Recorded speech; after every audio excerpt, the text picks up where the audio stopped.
నాయన తండ్రి, మీ నామ మహిమార్థమై చేస్తున్నటువంటి ప్రభా ఇటువంటి తండ్రి గొప్ప కార్యమును ప్రభా మీరే ఆశీర్వాదకరముగా జరిగించమని ప్రార్థన చేస్తుంటున్నాం తండ్రి. వాక్యం తెలియని వారు అనేక మంది ఉంటున్నారు ప్రభా తండ్రి. వారందరినీ కూడా ప్రభా ఈ స్థలమునకు మీరు తోడుకొని రమ్మని ప్రార్థన చేస్తున్నాం. ప్రతి వారి ద్వారా ప్రభా ప్రేరేపణ కలుగు చేసి ఆసక్తిని కలుగు చేసి ప్రభా కానీ ఇటువంటి మంచి వాక్యమును విని ప్రభా వారి జీవితంలో క్షేమాభివృద్ధి పొంది ప్రభా వారు పొందినటువంటి ఆదరణను ప్రభా ఇతరులకు పంచి ప్రభా అనేక మందిని నీ వైపుకు నడిపించడం కానీ మీరే సహాయం దయచేయమని ప్రార్థన చేస్తుంటున్నాం. ఈ స్థలమందు ప్రభా ఎంతో ప్రయాసంతో తండ్రి ఇటువంటి ప్రభా తండ్రి క్లాసులను ప్రభా ఏర్పాటు చేసి ఉన్నారు ప్రభా. వారి ప్రయాసం వ్యర్థము కాకుండాట్లుగా ప్రభా సమస్తము కూడా ప్రయోజనకరంగా మార్చబడులాగిన ప్రభా కృప దయచేయమని ప్రార్థన చేస్తుంటున్నాం నాయన. ప్రతి వారికి మీరు కృప అనుగ్రహించండి తండ్రి. వారు విత్తిన కొలది ప్రభా ఇంకనూ ప్రభా వారికి ధారాళముగా ప్రభా దయచేయమని ప్రార్థన చేస్తూ ఉంటున్నాం నాయన. వారి పరిచర్యను మరింతగా విస్తరించండి, దీవించండి, ఆశీర్వదించండి. వారి కుటుంబంలో ఉన్నటువంటి ప్రతి ఒక్క అవసరం మీరు తీర్చమని ప్రార్థన చేస్తున్నాం ప్రభా. ఈ సమయంలో మీ కృపాసములు సంపూర్ణంగా సమర్పిస్తుంటున్నాం ప్రభా. ఇంకనూ ప్రభా తండ్రి ఆశీర్వదకరంగా జరిగించండి. సర్వస్తుతి ఘనత మహిమ ప్రభావం మీరే పొందమని యేసు పరిశుద్ధ నామంలో ప్రార్థన చేయించున్నాం తండ్రి, ఆమేన్.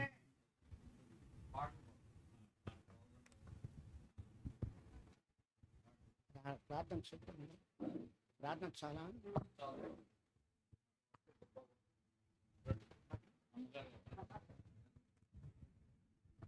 హల్లెలూయా. నేనెల్లప్పుడు యెహోవాను సన్నుతింతును, నిత్యము ఆయన కీర్తి నా నోట నుండున్. నేనెల్లప్పుడు యెహోవాను సన్నుతించెదన్, నిత్యము ఆయన కీర్తి నా నోట నుండున్. అంతా నా మేలుకే ఆరాధన యేసుకే, అంతా నా మంచికే. తన చిత్తమునకు తల వంచితే, తన చిత్తమునకు తల వంచితే ఆరాధన ఆపను, స్తుతించుట మానను. ఆరాధన ఆపను, నే స్తుతించుట మానను, స్తుతించుట మానను. కన్నీళ్ళే పానములైన, కఠిన దుఃఖ బాధలైన, స్థితిగతులే మారిన, అవకాశం చేజారిన, మారదు యేసు ప్రేమ, నిత్యుడైన తండ్రి ప్రేమ. మారదు యేసు ప్రేమ, నిత్యుడైన తండ్రి ప్రేమ. మారదు యేసు ప్రేమ, నిత్యుడైన తండ్రి ప్రేమ. అంతా నా మేలుకే ఆరాధన యేసుకే, అంతా నా మంచికే. తన చిత్తమునకు తల వంచితే, తన చిత్తమునకు తల వంచితే. ఆస్తులన్నీ కోల్పోయిన, కన్నవారె కనుమరుగైన, ఊపిరి బరువైన, గుండెలే పగిలిన. ఆస్తులన్నీ కోల్పోయిన, కన్నవారె కనుమరుగైన, ఊపిరే బరువైన, గుండెలే పగిలిన. యెహోవా ఇచ్చెను, యెహోవా తీసుకొనెను, యెహోవా ఇచ్చెను, యెహోవా తీసుకొనెను. ఆయన నామముకే స్తుతి కలుగుగాక, ఆయన నామముకే స్తుతి కలుగుగాక. అంతా నా మంచికే ఆరాధన యేసుకే, అంతా నా మంచికే. తన చిత్తమునకు తల వంచితే, తన చిత్తమునకు తల వంచితే. అవమానం ఎంతైనా నా వారే కాదన్నా, నీవు తప్ప ఎవరున్నారు ఆకాశమందున. అవమానం ఎంతైనా నా వారే కాదన్నా, నీవు తప్ప ఎవరున్నారు ఆకాశమందున. నీవు నాకుండగా ఏది నాకక్కరలేదు. నీవు నాకుండగా ఏది నాకక్కరలేదు. నీవు నాకుండగా ఏది నాకక్కరలేదు. అంతా నా మేలుకే, ఆరాధన యేసుకే. అంతా నా మంచికే, తన చిత్తమునకు తల వంచితే, తన చిత్తమునకు తల వంచితే ఆరాధనాపను, స్తుతించుట మానను. ఆరాధనాపను, నే స్తుతించుట మానను. హల్లెలూయా, హల్లెలూయా.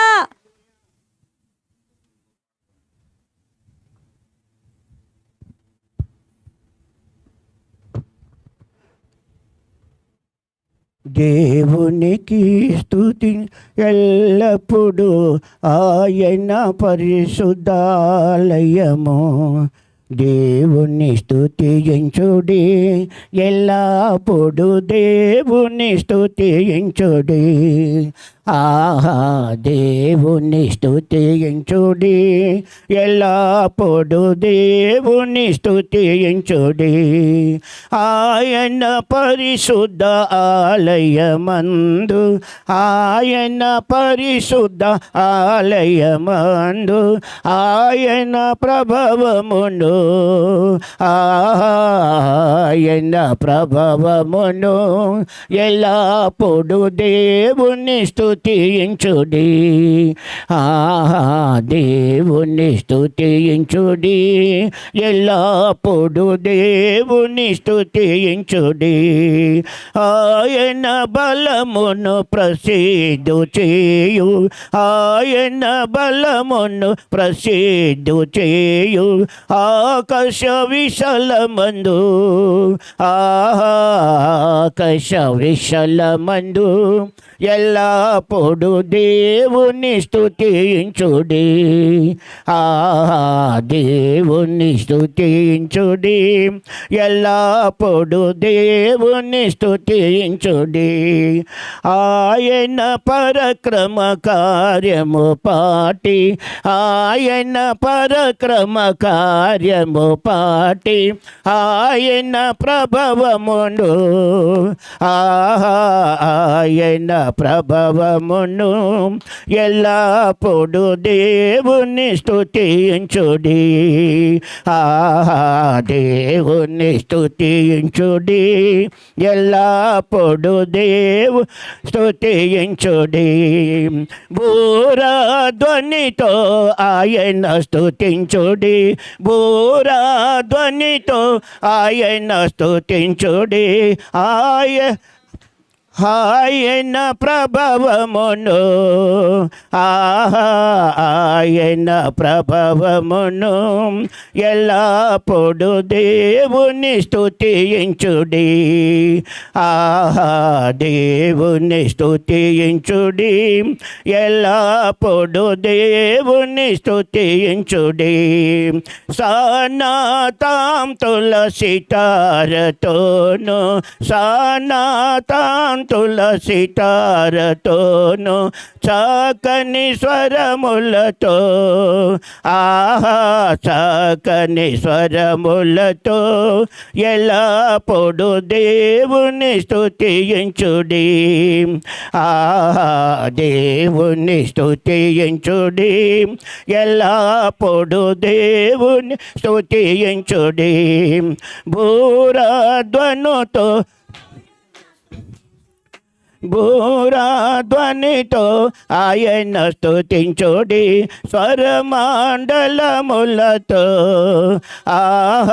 స్వరమండలములతో ఎల్లప్పుడు దేవుని స్తుతించుడి.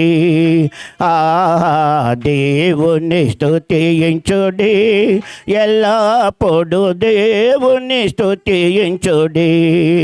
తాంబురతోను నాట్యముతోను తాంబురతోను నాట్యముతోను తాంటి వైద్యములతో ఆహా తాంటి వైద్యములతో ఎల్లప్పుడు దేవుని స్తుతించుడి ఆహా దేవుని స్తుతించుడి ఎల్లప్పుడు దేవుని స్తుతించుడి పిల్లన గ్రోవులు చల్లగా ఊది పిల్లన గ్రోవులు చల్లగా నూది ఎల్ల ప్రజలు చేరి ఆహా ఎల్ల ప్రజలు చేరి ఎల్లప్పుడు దేవుని స్తుతించుము ఆ దేవుని స్తుతించుడి ఎల్లప్పుడు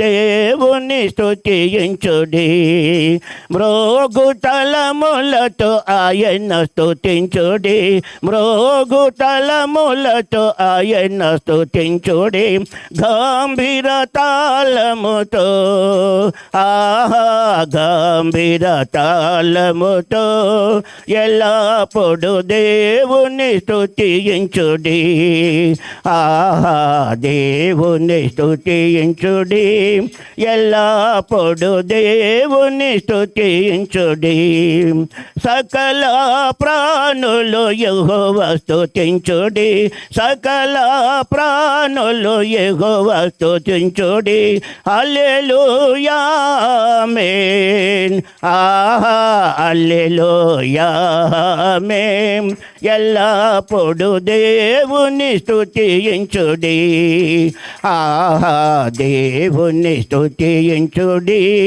ఎల్లప్పుడు దేవుని స్తుతించుడి హల్లెలూయా ప్రైజ్ ది లార్డ్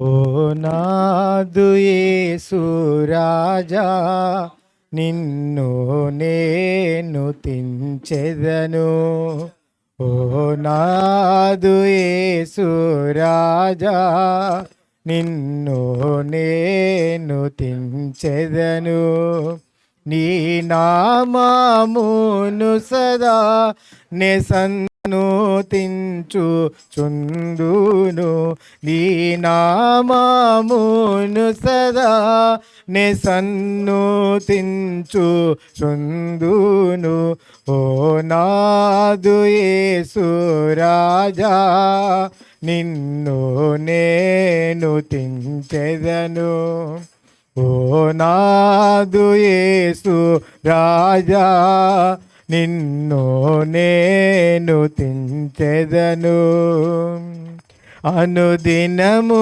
నిన్ను స్తుతించెదను అనుదినము నిన్ను స్తుతించెదను ఘనంబు చేయుచుందును నేను ఘనంబు చేయుచుందును నేను ఓ నాదు యేసు రాజా నిన్ను నేను తించెదను ఓ నాదు యేసు రాజా నిన్ను నేను తించెదను వర్ణించెదనే నీ క్రియలను వర్ణించెదనే నీ క్రియలను స్మరించెదని మంచితనంబున్ స్మరించెదని మంచితనంబున్ ఓ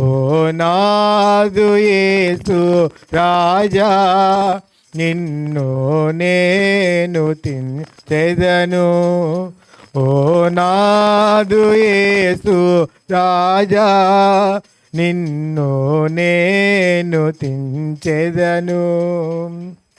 రక్షణ గీతము నే పాడెదను, రక్షణ గీతము నే పాడెదను, నిశ్చయ జయధ్వని నే చేసెదను, నిశ్చయ జయధ్వని నే చేసెదను.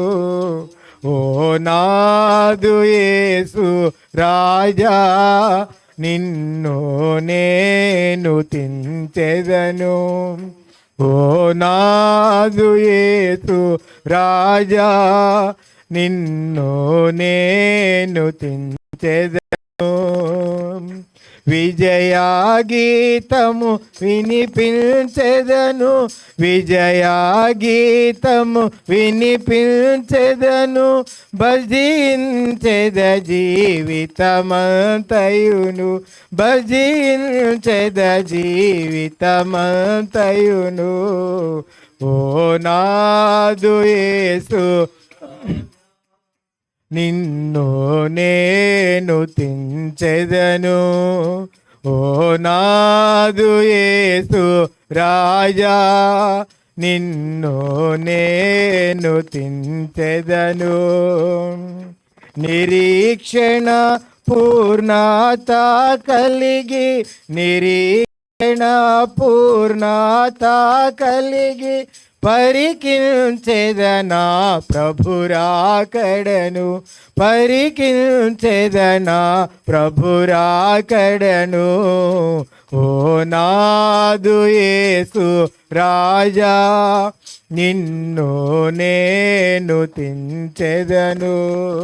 ఓ నాదు యేసు రాజా నిన్ను నేను తించెదను. నీ నామమును సదా నే సన్నుతించుచుందును, నీ నామమును సదా నే సన్నుతించుచుందును. ఓ నాదు యేసు రాజా నిన్ను నేను తించెదను. ఓ నాదు యేసు రాజా నిన్ను నేను తించెదను.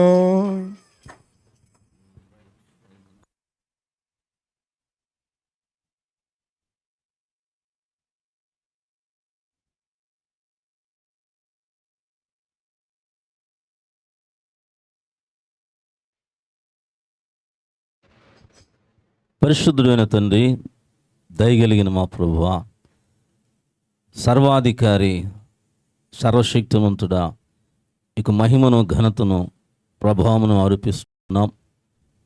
మీ దాసులమైన మమ్మలను ఈ భూమి మీద ఎనలేని కృపతో బలపరిచి వాడుకుంటున్నందుకు స్తోత్రములు చెల్లిస్తూ ఉన్నాం.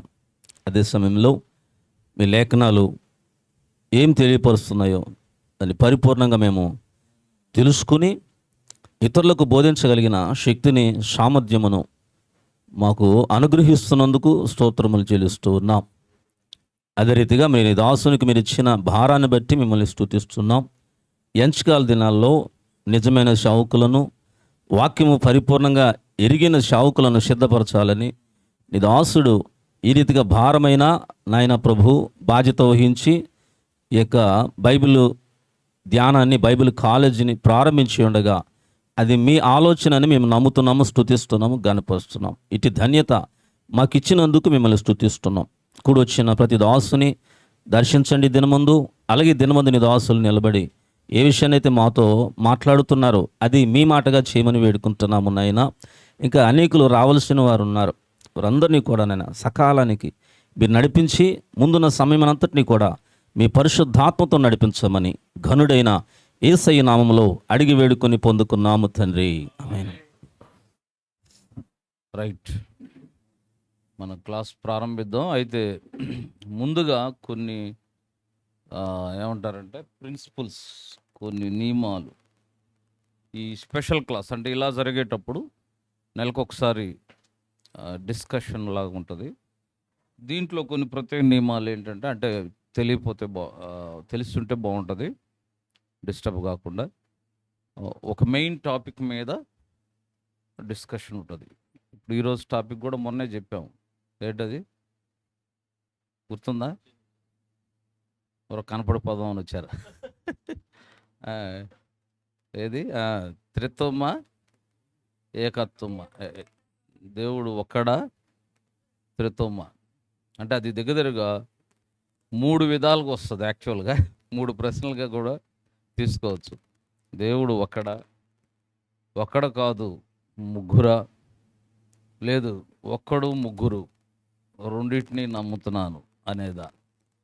మళ్ళీ ముగ్గురులో కూడా చాలా బ్రాంచెస్ ఉన్నాయి. ముగ్గురు సమానం, ముగ్గురు కొద్ది తక్కువ, ముగ్గురు తండ్రే దేవుడు, మిగిలిన వాళ్ళు కొడుకు పరిశుద్ధాత్ముడు.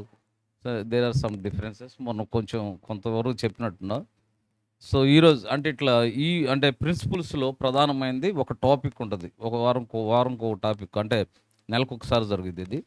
మిగిలిన క్లాసెస్ ఉంటాయి. తర్వాత దీంట్లో మెయిన్ నియమాలు ఏంటంటే వరుసగా మాట్లాడే అవకాశం ఇస్తారు.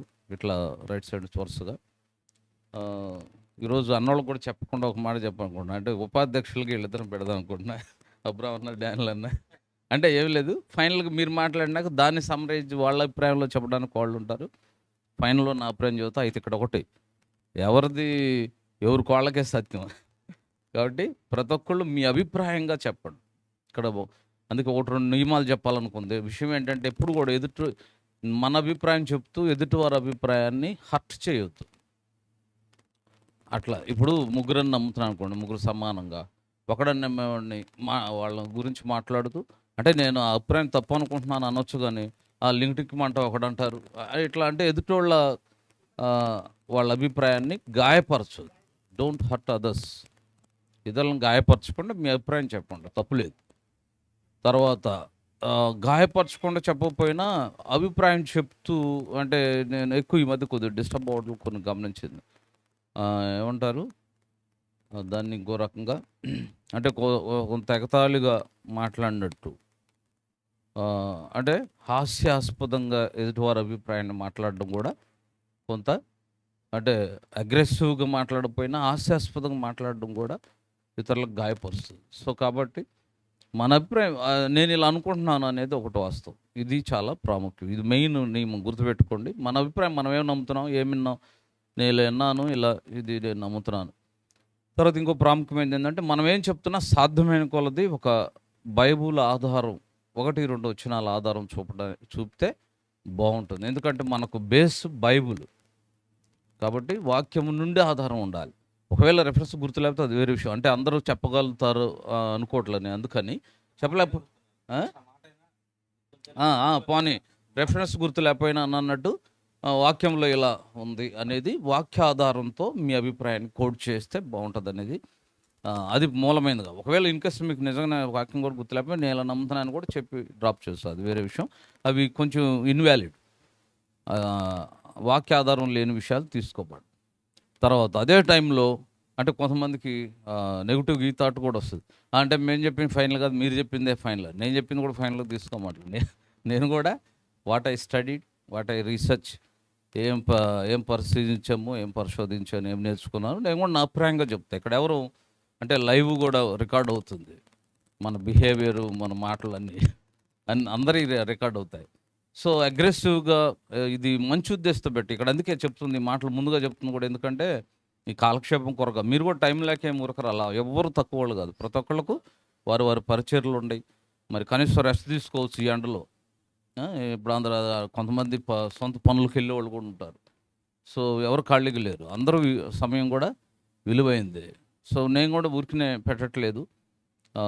కొంత మనం చివరి దినాల్లో రకరకాల కల్ట్స్ అంటారు వీటిని, అంటే రకరకాల బోధలు, రకరకాల ప్రతిదానికి చూడండి. నేను అనుకుంటున్నాను, దయచేసి నన్ను మన్నించాలి, ఈ మాట మీరు నిన్నారు లేదు. మతాలన్నిటిలో నిజమైన మార్గం పరలోకానికి క్రైస్తవమే. కానీ క్రైస్తవంలో ఉన్నంత అంటే ఏమంటారు కన్ఫ్యూజను, గజిబిజి, ప్రతిదానికి భిన్నాభిప్రాయాలు ఏ మతంలో లేదంటాను నేను. ఈ ఒక్క విషయంలో ఏకత్వం ఉండదు. మీరు కావాలంటే చూడండి, ఇది నిజమే అంటే నిజం ఒప్పుకోవాలి, కానీ అదే టైంలో అది బైబిల్లోది కాదు. బైబిల్లో ఒకటే ఉంది అంతా. ప్రజల మధ్య అంటే ఇది నేను చిన్నప్పుడు ఆలోచించినప్పుడు, నాకు చిన్నప్పుడు సేవకు రాకముందు ఆలోచించినప్పుడు దేవుడు నాకు తలంపించాడు. రైతు పొలంలో నాటేది ఒక మొక్కే, పాది అంటారు. ఒక 3 అడుగులు 6 అడుగులకు ఒక మొక్కే నాటుతాడు. కానీ నాటని మొక్కలు ఎన్ని వస్తాయి ఆ పాదిలో? కొన్ని వందలు అవుతాయి. అవి ఎందుకు వస్తాయి? మనకేదో పంట ఇవ్వడానికి కాదు, అసలు మొక్కను మింగేయడానికి, దీన్ని కప్పిపుచ్చడానికి, ఇది అది అట్లానే సత్యమును హైడ్ చేయడం కొరకు సత్యము లాంటి, ఇక్కడ ఇంకో సత్యం కాదు, శత్రువు ఎప్పుడు కూడా దానికి భిన్నమైన దాన్ని తేదు, దాని లాంటిది తెస్తుంది. చూసారా, దగ్గరగా ఉంటుంది. ఇదేది బాగుంది అన్నట్టు కూడా ఉంటుంది. డూప్లికేట్ బంగారం ఎక్కువ మెరిసిద్ది అన్నట్లు అట్లా ఉంటాయి. సో అందుకనే ప్రతి దాంట్లో భిన్నాభిప్రాయాలు ఉన్నాయి. కాబట్టి చివరి దినాల్లో సరైన సత్యం అంటే సేవకులకు వెళితే మీ నుండి అనేకులకు వెళుతాను. నేను ఎన్ని రోజులు ఉంటాను నాకే చెప్పలేను. నాకు చిన్నప్పటి నుంచి ఈ అభిప్రాయం ఉంది, నాకు తక్కువ ఆయుష్ ఉంటుంది అనేది నా అభిప్రాయం. నాకేం దేవుడు చెప్పాడు అంటలేదు, 100 ఆయన గ్యారంటీలే. ఓకే, అంటే చెప్తున్నా, ఎందుకంటే నా లైఫ్లో నేను అబ్జర్వ్ చేసిన విషయాలన్నింటిలో చాలా అడ్వాన్స్గా వస్తాయి అన్నీ. చిన్న వయసులో సేవకు వెళ్ళడం, చిన్న వయసులో దేవుని ఎరగడం, 6వ తరగతిలోనూ వాక్యం చెప్పాను పెద్దోళ్ళకి బహిరంగ మీటింగ్లో. అట్లా అన్నీ బాగా చిన్నప్పుడు 3లోనే డ్రమ్ కొట్టేవాడిని, కంజర కొట్టేవాడిని, సండే స్కూల్ చెప్పేవాడిని. తర్వాత చాలా అడ్వాన్స్ నాకు అట్లా ముందే పెళ్ళిళ్ళు అవ్వడం, పెళ్ళిళ్ళు చేయడం, పెళ్లి సంబంధాలు కుదర్చడం. నా తోటి వారిలో నేను ప్రారంభించిన వయసులో ఎవరు ప్రారంభించాలి అట్లా. ఇవన్నీ చూసినప్పుడు నేను అనుకుంటే బహుశా టైం తక్కువ అన్నీ అడ్వాన్స్ పోతున్నాయి కూడా. అది నా అభిప్రాయం మాత్రమే, చెప్పలేము. ప్రభు చిత్తం, ఆయన ఆయుష్ పెంచగలడు, తుంచగలడు. సో ఆ ఉద్దేశంతో నేను లోకం విడిచిపెట్టక మునిపే కొన్ని లేఖనాల నుంచి నాకు వ్యక్తిగతంగా ప్రభు బయలుపరిచిన విషయాలు కూడా ఉంటాయి, ప్రార్థనలో పెట్టగా. సో ఇలాంటి మనం ఎరిగిన సత్యం కొంతమంది పంచిపెట్టాలన్నది ఒక మంచి ఉద్దేశం కాబట్టి మిస్ కాకూడదని. అందుకనే ఈ రెండో విషయం కూడా మనం చెప్పేటప్పుడు మన అభిప్రాయంగా మాత్రమే చెప్పండి. దయచేసి ఎవరిని కించపరచుకోవద్దు. ఇంకో మాట చెప్పమంటారా? నిజమైన మంచి ఆత్మీయుడికి ఉండే లక్షణం బైబిల్ చెప్తుంది, నా ఎదుటివాడు నాకంటే యోగ్యుడని ఎంచుకోమని తప్ప పోవాను ఎంత ఆఫ్టర్ ఆల్ ఇటు అనమని అనలేదు. సో ఆ ఉద్దేశంతో మనం ఎంతో నేర్చుకోవాలి. నేను కూడా ఇక్కడ కొంతమంది కంటే చిన్నవాడిని అయి ఉండొచ్చు, వయసుదేం పెద్ద లెక్క కాదు, తలనేరవ కానీ గొప్ప కాదు. సో ఒక్కొక్కళ్ళు తక్కువళ్ళు కాదు, వారి అభిప్రాయాలు చాలా ఉంటాయి. సో నేను మీ నుండి నేర్చుకోవడానికి కూడా ఒక రకంగా ఇది పెట్టాను. నేను నేర్చుకునేది ఉంటుంది, నేను నేర్చుకున్నది మీకు షేర్ చేస్తాను. సో ఈ నియమాలు ఇంకేమన్నా ఆరోగ్యకరమైన ప్రిన్సిపల్స్ చెప్తే మీరు కూడా అప్లై చేయాలి. ఇది కూడా మంచి విషయం. ఒక ప్రశ్న ఒకటి మనం అంటే డిస్కషన్ వదిలినాక మరి నిజమే ఇది తీసుకోలేదు, ఇది నేను చెప్దానికి మర్చిపోయాను, ఇది చెప్పలేదు అనుకోండి ఎంత టైం అనేది, ఒకళ్ళే గంట దీనైతే మిగిలిన మాట్లాడారు. నిజమే, తెగనీరు కొంతమంది పాపం. అంటే మనలో ఉండ సమస్యలు సేవకులకి ఎక్కువ మందికి ఉండదు. ప్రాబ్లం ఏంటంటే ప్రారంభం తెలుసు కానీ ఏడ ముగించాలి, ప్రార్థనలోనే పాపం ఏడ ముగించాలి అర్థం కాక బ్రేక్ లేయడానికి ట్రై చేస్తూ ఉంటారు. సో కాబట్టి అందుకని ఒక 5 minutes పెడదాం ఎక్కువగా ఉండి, ఎందుకంటే నంబర్ కూడా ఎక్కువ ఉంది, 10 నిమిషాలంటే కూడా ఎక్కువే. అది 5 minutes కూడా maybe too much. 3 minutes, okay 3 minutes. ఎవరిదైనా సబ్జెక్ట్ కొంచెం బాగుంటే 5 minutes, అంటే మ్యాక్సిమంగా వెళ్తేనే 5 minutes, మినిమంగా అయితే 3 minutes జ్ఞాపకం పెట్టుకోండి. అండ్ సేమ్ టైం ఇంకొక మంచి ఆలోచన, ఒకవేళ మీకు దాని మీద ఏం మాట్లాడే అభిప్రాయం లేకపోతే, సరిగా అర్థం కానట్టుండా, ఏం చెప్పడం టైం వేస్ట్ మాట్లాడడం అనుకుంటే పాస్ అన్నాడు పర్లేదు. కాబట్టి మీరు పక్కకి ఇచ్చేయండి మైకు, అది కూడా మంచి విషయం. ఎందుకంటే మనం అర్థం కానకాడ ఊరికి ఏదో ఒకటి మాట్లాడి టైం వేస్ట్ చేసే కంటే ఇంకొకళ్ళ అభిప్రాయం వినటం కూడా మంచిది. కాబట్టి మైక్ పక్కకి ఇచ్చేయచ్చు. ఇది ఇంకేమన్నా ఆరోగ్యకరమైన నియమాలు చెప్తారా? ఇది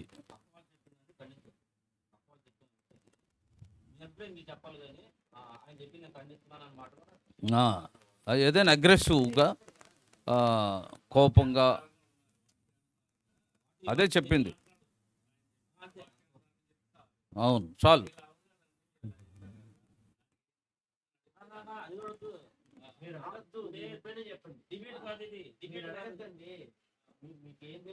అది నా అభిప్రాయం. ఇలా లేఖనాలు నేను ఎరిగింది ఇలా అనేది మనం పంచుకోండి. ఎందుకంటే ఇప్పుడు ఎందుకు ఇది ఇంత చెప్పాల్సి వచ్చిందంటే, ఇది అదివరకు పాస్టర్స్ మీటింగ్స్లో పెట్టాం కొద్ది రోజులు బిగినింగ్లో. అప్పుడు మీరు రాలేదనుకుంటా, ఉండారో మరి అన్న కూడా ఉన్నాడు. పెడితే అంటే కొంచెం ఎట్లయినా ఒకరినొకరు అగ్రెసివ్గా ఖండించుకున్న వ్యూకి వెళ్ళినప్పుడు ఆపేయాల్సి వచ్చింది. సో అట్లా ఇది బ్రేకులు పడ్డట్టు చేయబండి, ఒక మంచి ఉద్దేశంతో పెట్టా. అయితే ఇక్కడ నేను ఫిక్స్ అయ్యాను, మరీ ఆటంకంగా ఉంటే మాత్రం రావద్దని చెప్పడానికి కూడా సిద్ధపడ్డా. ఎందుకంటే నలుగురికి మేలు జరగాలన్నది ప్రాముఖ్యం తప్ప ఎవరిది వాళ్ళు చూపించుకునేది కాదు. నేను కూడా అందుకే అందరితో సమానంగానే కలిసి నేర్చుకుంటాం. సో లాస్ట్లో నేను కూడా నా అభిప్రాయంగా నేను చెప్తాను, లేఖనాధారంగా ఉన్నది యాక్సెప్ట్ చేద్దాం.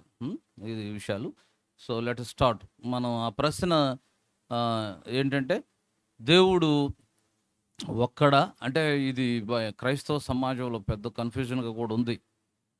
మరి చాలామంది ముగ్గురు సమానం అనే దగ్గర తేల్చిన వాళ్ళు ఉన్నారు పెద్దోళ్ళు. మరి ఒకడే లేదు, అలా కనబడతాడు కానీ ఒకడే అని అలా తేల్చిన వాళ్ళు ఉన్నారు. లేదు, రెండింటినీ సమానంగా ఒప్పుకుంటున్నాను అనేది ఉండా. మీ అభిప్రాయాన్ని ఒకటి రెండు అంటే మరి జస్ట్ నేను ఒప్పుకుంటున్నాను అని ఒక మాటలో కాకుండా ఏదైనా వివరణ కూడా ఒక చెప్పాము 3 నిమిషాలు లేదా 5 నిమిషాల్లో మీరు ఇవ్వచ్చు. మీరందరూ మాట్లాడితే లాస్ట్లో ఉపాధ్యక్షులు వీళ్ళిద్దరు అబ్రాహ్మణ్ డానియల్ కూడా వాళ్ళ అభిప్రాయం చెప్తారు. తర్వాత లాస్ట్లో నా అభిప్రాయం నేను చెప్తాను. ఈరోజు క్లాస్ చెప్తున్నా, నేను కూడా నా అభిప్రాయం మాత్రమే. నేను చెప్పింది వినాలంటే మీరు ఎవరెవరికి దాసులు కదా, మనం అందరం దేవుని దాసులం కాబట్టి నేను చెప్పింది మీరు వినాలని కూడా ఏం లేదు. లేఖనాధారంతో నేనేం ఎరిగానో అది చెప్తాను. Okay, thank you. అన్న టైటస్ అన్న కాడ నుంచి స్టార్ట్ చేద్దాం. కుడిపక్క వెళ్తే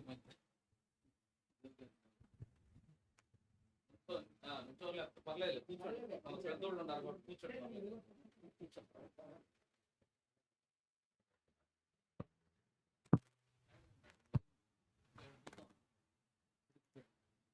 ప్రభు నామంలో వచ్చిన దైవసేవకులందరికీ శుభాలు తెలియజేస్తూ ఉంటున్నాను.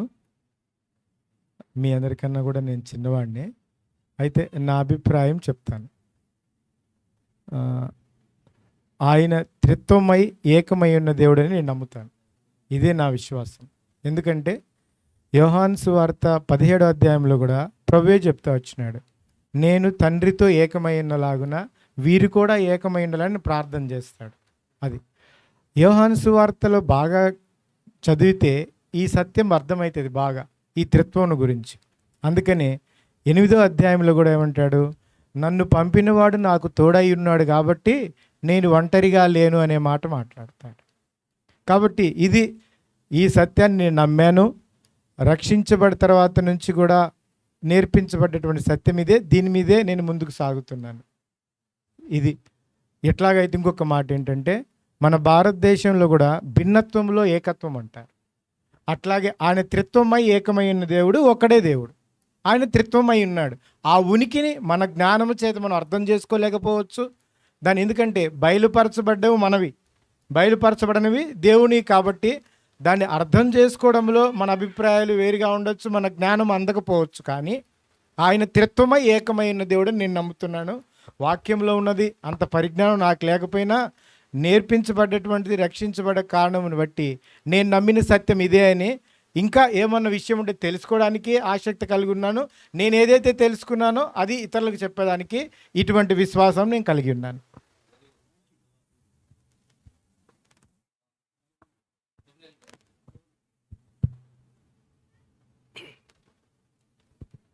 నా యొక్క ఆలోచన ఏంటంటే, వయసు మాత్రము పెద్దదే కానీ అనుభవం తక్కువ,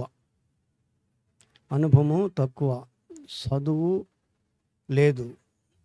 దేవుడు నేర్పించినటువంటి చదువే నాది. అయినను మీరు వాక్యంలో మాట్లాడతారు, శిష్యుల గురించి మాట్లాడవచ్చు. ఏదేమైనప్పటికీ ఆయన నన్ను పిలిచి ఉన్నాడు. పిలిచిన ప్రకారంగా నేను నడిపిస్తూ వస్తూ ఉన్నాడు. ఏంటనంటే నేను ఎన్నడూ కూడా ఇలాగా బైబిల్ క్లాసులకు వెళ్ళలేదు. నాకేమీ తెలియదు. నాకును దేవునికి ఉన్నటువంటి ఆలోచన ఏంటనంటే, ప్రభా ఈ రోజున నేను ఏం చెప్పాలి, నేను ఏం చెప్తే బిడ్డలకి వారికి హృదయం ఆలోచనలు వస్తాయి అనేటటువంటి అనుభవం నాకుంది. నేను ఆయన దగ్గర అడగటము, చిన్న మాటలైనా పెద్ద మాటలైనా ఆయన దగ్గర తెలుసుకున్న తర్వాతనే ఏదైనా వాక్యము చెప్పగలుగుతాను అన్నమాట. కనుక అలాగా నా యొక్క పరిచర్య జరుగుతుంది. ఈ సమయం ఇచ్చినటువంటి పెద్దలకు అందరికీ నా హృదయ వందనాలు చెల్లిస్తున్నాను.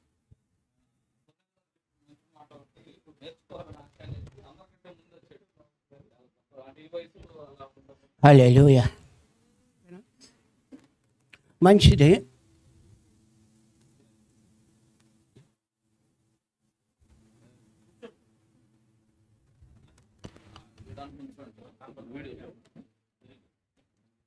మంచిది. చక్కని యొక్క వాక్యాన్ని తెలియపరిచాడు. ప్రభువైన యేసుక్రీస్తు నామములో మన కూడి వచ్చిన సేవకులందరికీ హృదయపూర్వక వందనాలు చెల్లించుకుంటున్నాను. ఈ బైబిల్ స్టడీలో యెహోవా దేవుడు భూమిని ఆకాశమును సృష్టించినటువంటి సృష్టికర్తని మనకందరికీ తెలుసు వాక్యం ద్వారా. అలాగే ఒకసారి శిష్యులు యోహాను సువార్తలో అన్నాడు, నీవు అబ్రాహామును ఎరిగినటువంటి వాడవా? తిప్పినా నీకు 50 సంవత్సరాలు లేవు, నీకు అబ్రాహాము ఎలా తెలుసు అని అంటే ప్రభువైన యేసుక్రీస్తు వారు ఒక మాట వాడతాడు. సామెతల గ్రంథం 8:22లో ఒక మాట వాడతాడు. సృష్టి ఆరంభము కాకముందే నేను అక్కడ ఉన్నాను. చూడండి, ప్రభువైన యేసుక్రీస్తు వారు చెప్తున్న మాట, సృష్టి ఆరంభము కాకముందే నేను అక్కడ ఉన్నాను. నా తండ్రి పరిపాలన చేస్తున్నటువంటి అన్ని సృష్టిస్తున్నప్పుడు నేను చూసి మహా ఆనందముతో సంతోషముతో చూస్తున్నాను అన్నాడు. తర్వాత ప్రభువైన యేసుక్రీస్తు వారిని సిలువ వేసి మరణించి చనిపోయిన తర్వాత లూకా సువార్తలో అధ్యాయం గుర్తులేదు, కానీ యేసుక్రీస్తు వారిని సిలువేసి మరియా చూస్తూ ఉన్న టయానికి వెళ్ళిన తర్వాత లేస్తాడని వాక్య ప్రకారంగా మరియా వెళ్ళినప్పుడు యేసుక్రీస్తు వారు సమాధిలో లేడు అన్న సంగతి మనకు అందరికీ తెలుసు. శిష్యుల యొద్దకు వచ్చి చూసినప్పుడు శిష్యులతో అంటాడు, మరియతో కూడా ఒక మాట అంటాడు, నీవు నన్ను ముట్టకూడదు, నా తండ్రి యొద్దకు నేను ఇంకా వెళ్ళలేదు. శిష్యులతో కూడా ఒక మాట అంటాడు. ఏమంటున్నాడంటే, నేను వెళ్ళి పరిశుద్ధాత్మను ఆదరణకర్తను మీ వద్దకు నేను పంపిస్తా. మీరు ఒంటరిగా ఉండకూడదు. ఒంటరిగా ఉంటే సాతాను అనేకమైన క్రియల ద్వారా ఆలోచనల ద్వారా మిమ్మల్ని మోసపుస్తుంది. కనుక నా తండ్రి వద్దకు నేను వెళ్తున్నాను, వెళ్ళిన తర్వాత ఆదరణకర్తను పంపిస్తానని దేవుని వాక్యం ప్రభువైన యేసుక్రీస్తు ఆ మాట అక్కడ వాళ్ళకు తెలియపరచు. మంచిది. నా విషయము తండ్రి, కుమార, పరిశుద్ధాత్మ ఈ ముగ్గురు కూడా త్రియేక దేవుడై ఉన్నాడని వాక్యం సెలవిస్తుంది. నిజమే. ఇప్పుడు జెర్మియా గారు చెప్పినట్టు అక్కడ లేకపోతే ముగ్గురా? ఇప్పుడు నా అభిప్రాయం ఈ ముగ్గురు కూడా త్రియేక దేవుని యొక్క విషయంలో ఒకే దేవుడు అని నాకు విశ్వాసముతో నా విషయాన్ని మీకు హెచ్చరిక చేస్తున్నాను. దేవుడి మాటలు దీవించునుగాక. చెప్పండి టాపిక్ ఏంటంటే కాదే కదా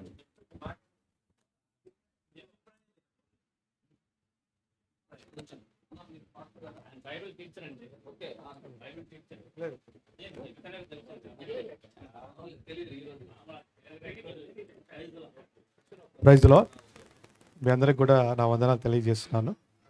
మరి దేవుళ్ళు ముగ్గురా, అయితే ముగ్గురు కలిపి ఒకళ్ళ, అయితే ఒకళ్ళే ముగ్గురుగా ఉన్నారనే దాని మీద ఎవరి అభిప్రాయాలు వారు తెలియజేస్తున్నా. వాక్యానుసారంగా అందరూ అది చూపిస్తారు. ప్రతిదానికి కూడాను వారి వారి అభిప్రాయాలకి వాక్యాధారాలు చూపిస్తూనే ఉంటారు. దాన్ని మనం కొట్టిపడేయలేం. కాబట్టి ఇది కొద్దిగా కాంట్రవర్సీ సబ్జెక్టు. దాన్ని ఎక్కువగా లోతుకి వెళ్తే మనకి వ్యక్తిగతంగా భేదాభిప్రాయాలు కలిగి వాడు ఇది ఇది అనుకునేటటువంటి పరిస్థితులు ఏర్పడతాయి అన్నమాట. కాబట్టి నా అభిప్రాయాన్ని నేను తెలియజేసేది ఏంటంటే, ఆది యందు వాక్యం ఉండెను, వాక్యమే దేవుడై ఉండెను, ఆ వాక్యము దేవుని యొద్ద ఉండేనని చెప్పి వాక్యంలో రాయబడి ఉన్నదన్నమాట. కాబట్టి ఇక్కడ ఇద్దరు కనబడుతున్నారు. అలాగే ఆ వాక్యమే శరీరధారిగా కృపా సత్య సంపూర్ణుడిగా మన మధ్యలో ఆయన ఆవసించిన అనమాట. ఇప్పుడు యేసు ప్రభు వారు బాప్తీసం తీసుకున్నప్పుడు యేసు ప్రభు వారు వాక్యమయ్యున్న దేవుడు భూమి మీద మనకి కనబడుతున్నారు. అదే సందర్భంలో ఈయన నా ప్రియకుమారుడు, ఈయన యందు నేను ఆనందించుచున్నానని చెప్పి ఆకాశంలో నుంచి శబ్దం రావటాన్ని గమనిస్తున్నాం.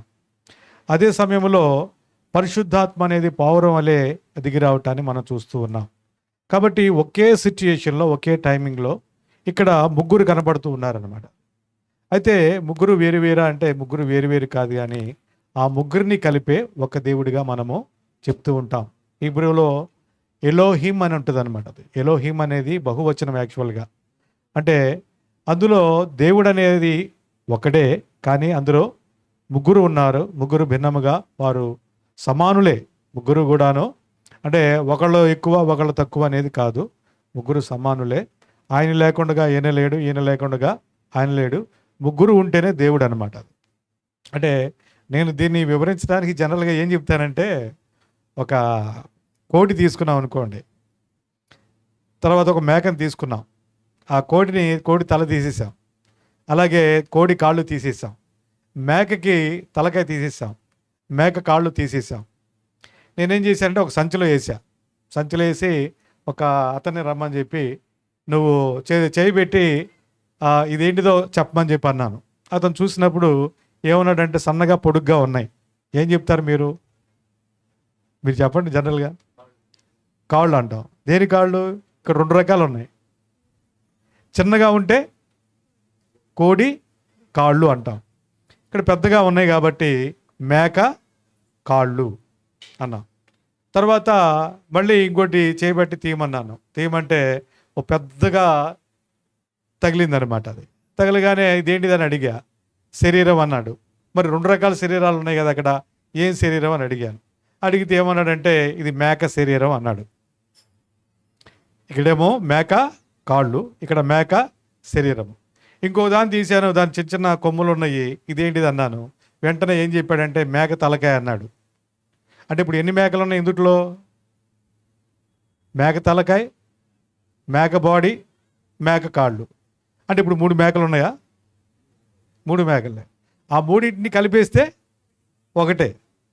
అంటే విడివిడిగా చెప్పినప్పుడు తండ్రి అయిన దేవుడు, వాక్యమై ఉన్న దేవుడు, అలాగే పరిశుద్ధాత్మ దేవుడు, ఈ ముగ్గురిని కలిపినప్పుడు ఏమవుతుందంటే మనకి దేవుడు అనేది ఒకటే వస్తుంది అనమాట. అందుకనే సర్కిల్స్ వేసి చూపిస్తూ ఉంటారు. తండ్రి అయిన దేవుడు, ఈ 3 ఎక్కడైతే కలిసిందో ఆ కామన్ ఏరియాలో ఏం చేస్తారంటే దేవుడు, గాడ్ అని రాస్తారనమాట. కాబట్టి ఇది నా అభిప్రాయము. దీన్ని నేను మీకు ఇంకా ఇతర అభిప్రాయాలు మీకుంటే దాన్ని కూడా నేను గౌరవిస్తాను. కాబట్టి నేను నమ్మేది ఏంటంటే త్రియేక దేవుడు అనేది నేను ఇస్తాను. ముగ్గురు సమానులే, ముగ్గురు వేరు వేరు పనుల మీద వాళ్ళు ఉన్నారు. అయితే వాళ్ళ అభిప్రాయాలన్నీ కూడా ఏకాభిప్రాయాలు. ఈయన ఏమనుకుంటున్నాడో ఆయన కూడా అదే. ఇప్పుడు మన పోలిక చొప్పున అనేదానికి ఏంటంటే వీళ్ళు ఎలాగున్నారు, ఏకమై ఉన్నారనమాట. అభిప్రాయాల్లో ఏకమై ఉన్నారు. కాబట్టి వాళ్ళ పోలిక చొప్పున అదే మన స్వరూపమందు, వాళ్ళ స్వరూపం ఏంటంటే దేవుడు ప్రేమ స్వరూపి అనమాట. సో ఆ ప్రేమ కలిగి మనం ఇతరుల పట్ల నడుచుకోవాలనేదే నా అభిప్రాయం. ఈ సమయం ఇచ్చిన మీ అందరికి కూడా ప్రభు నామములో వందనం తెలియజేస్తున్నాం. Praise the lord.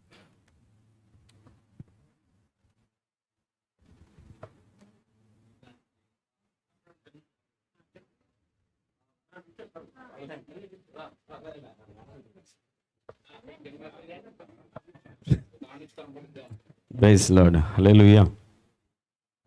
మొదటిగా అందరికీ వందనాలు.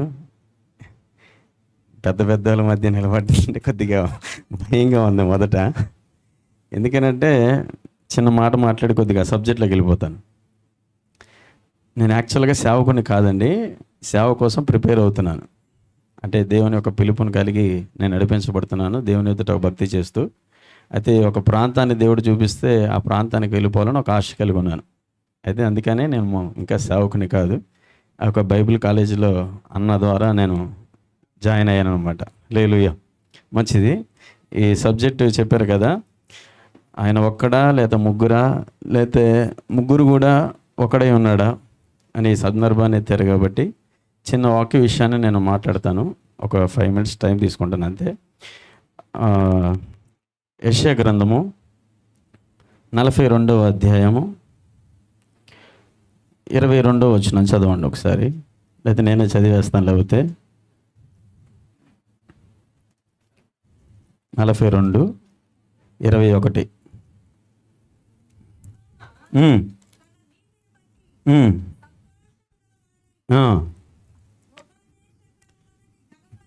గొప్ప చేశాను. హల్లెలూయా.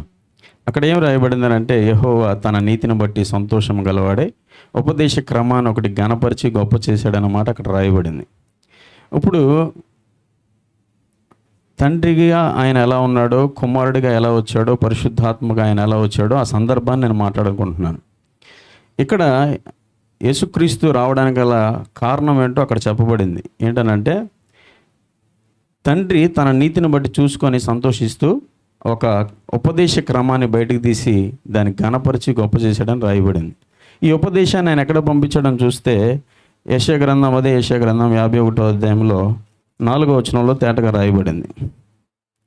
నా ప్రజలారా నా మాట ఆలకించుడి, నా జనులారా నాకు చెవియొగ్గి వినుడి. ఉపదేశము నా యుద్ధ నుండి బయలుదేరును, జనులకు వెలుగు కలుగునట్లుగా నా విధిని నియమింతును. నేను ఏర్పరచు నా నీతి సమీపముగా ఉన్నది, నేను కలగచేయు రక్షణ బయలుదేరిపోయిందనలా, బయలుదేరుచున్నది. ఇప్పుడు ఆ ఉపదేశాన్ని అంటే తండ్రిలో నుంచి ఆ ఉపదేశాన్ని అంటే ఉపదేశం అనగా మాట, వాక్యము, ఆయనలోంచి ఆ మాటను బయటికి తీసి దాన్ని ఘనపరిచి గొప్ప చేశాడంట. ఆ గొప్ప చేసిన ఒక వాక్యాన్ని తన ప్రజల యొద్దకి దాన్ని పంపించాలని ఆయన ఆలోచన చేశాడని అక్కడ రాయబడింది.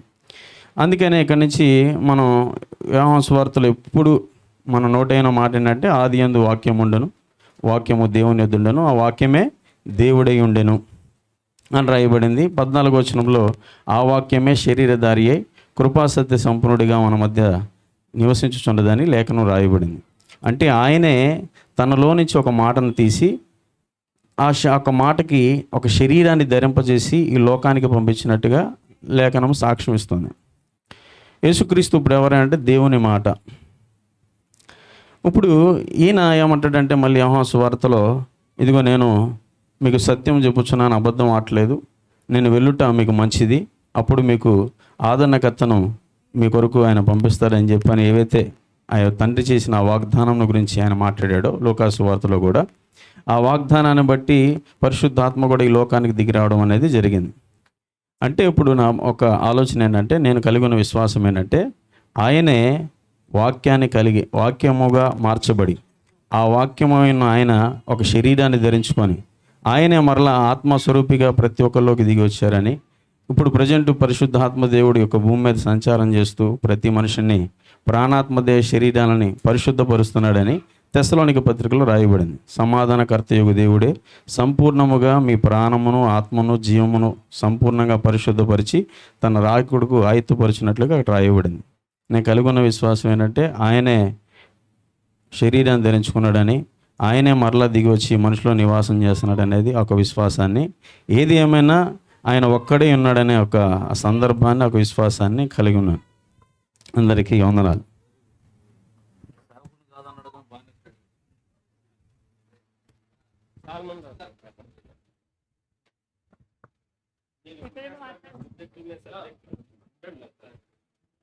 దేవుని నామమున స్తోత్రాలు. మీ అందరికీ వందనాలు. నిజంగా చాలా చక్కగా నేర్చుకోవడానికి ఇది మంచి ప్లాట్ఫామ్. దీనికోసం మనం ఒకవేళ బాగా తెలిసిన వాళ్ళమైనా సరే ఇంకా ఏమో మర్మాలు దేవుడు మనకు బయలుపరుస్తాడు. అది గట్టి విశ్వాసం.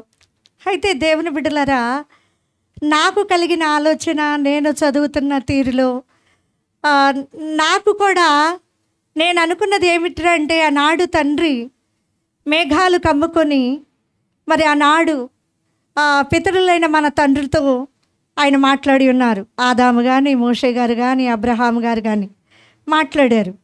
కానీ మాట్లాడినంతసేపు ఏర్పరచుకున్న వారికి తప్ప ప్రజలకు తెలియట్లా. అందుకోసం ఆయన ఏదైనా నియమించి నేనున్నానని బయలు చేయటానికి ఎవరినైనా అక్కడ ఒక పాత్రగా తన మాటకి శరీరమును ధరింపచేశాడు అనే గొప్ప విషయం. దయ్యం చూడండి, ఒక మనిషిలోకి వచ్చినప్పుడు వీడికి దయ్యం పట్టిందని పిచ్చి చేష్టలు చేసినప్పుడు మనం అందరం అనుకుంటాం. ఎందుకు అనుకుంటున్నాం? ఆ పిచ్చి చేష్టలన్నీ దయ్యం గడిపనని. వాడు మనిషిలోకి వచ్చి అట్లా విధ్వంసం చేస్తేనే ఆడు దెయ్యమని మనుషులు గుర్తించగలరు. అలాగే తండ్రి అయిన దేవుడు కూడా ఉన్నాడు అని అంటే ఆయన నియమించి ఆయన మాటని నెరవేర్చుకొని ఆయన బాటను చక్కపరచుకోవటానికి ప్రజలందరిలో తండ్రి అయిన దేవుడు ఉన్నాడని రుజువుపరచడానికి ఆయన నిర్మించగలిగిన దేవుడు. హల్లెలూయా. అలాగే యోహాను గారు ఎంతగానో ప్రభు మార్గము సిద్ధపరచుటకు ఆయన ఎంతగానో ఆయన అరణ్యములో ప్రజలతో మాట్లాడిన తీరు, తర్వాత యేసు ప్రభుగా వచ్చి ఆయన పరిచర్య చేస్తున్నప్పుడు, ఆయనే బాప్తిసం ఇచ్చినప్పుడు ఆయనకు కూడా సందేహం వచ్చింది. ఎవరు ఆయన్ని చెరసాలలో వేసినప్పుడు కుంటి వారికి కాళ్ళు వచ్చినాయంట, గుడ్డి వారికి కళ్ళు వస్తున్నాయంట. ఎవరు సందేహం సిద్ధపరిచి ఆయన మార్గం గురించి తెలియపరిచిన ఆయనకు కూడా సందేహం వచ్చేసింది. ఈనాడు దేవుని బిడ్డలుగా వాడబడుతున్న మనలో కూడా అనేకమైన సందేహాలు. అప్పుడు తండ్రి ఆ శిష్యులతో చెప్పాడు.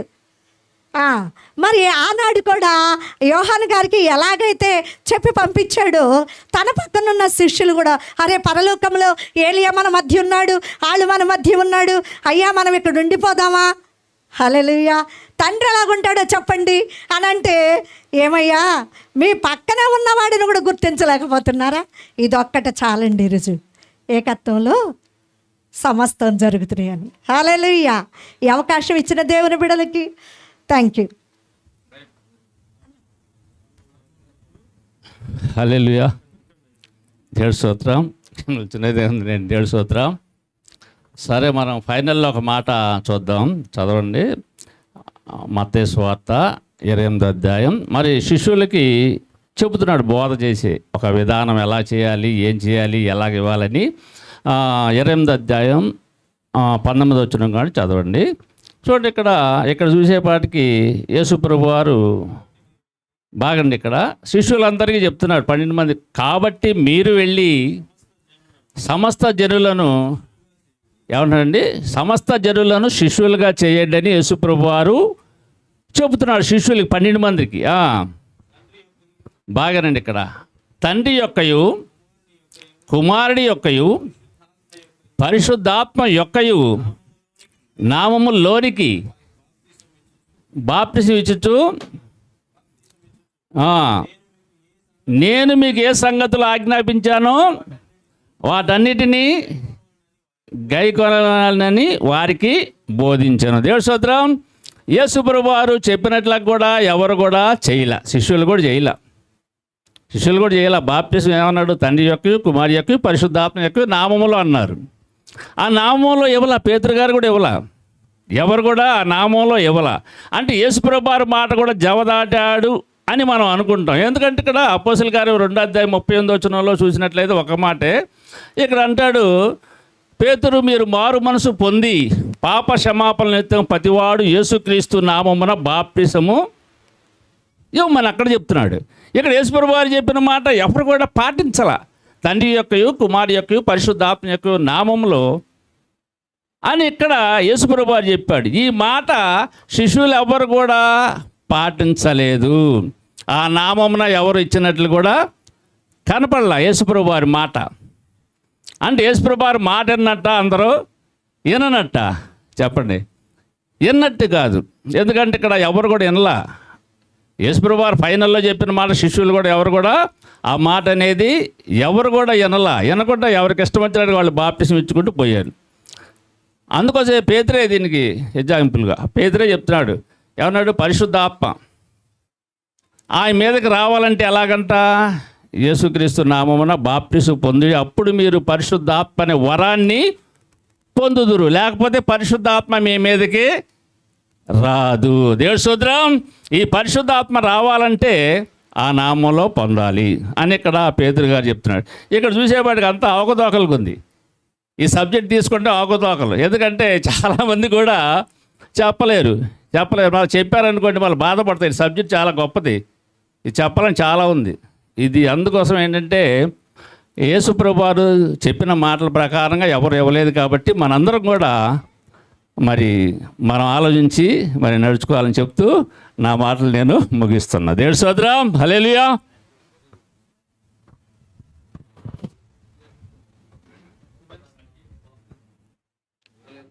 దేవుని పరిశుద్ధ నామానికి మహిమ కలుగుగాక. అందరికీ నా హృదయపూర్వక వందనాలు.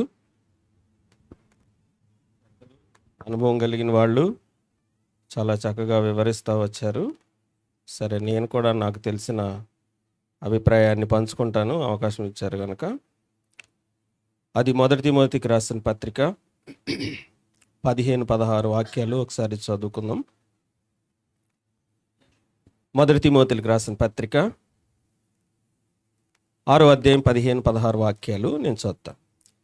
శ్రీమంతుడును అద్వితీయుడునగు సర్వాధిపతి యుక్త కాలమందు ఆ ప్రత్యక్షతను కనపరుచుకుని, ఆ సర్వాధిపతి రాజులకు రాజును ప్రభువులకు ప్రభునై ఉన్నాడు.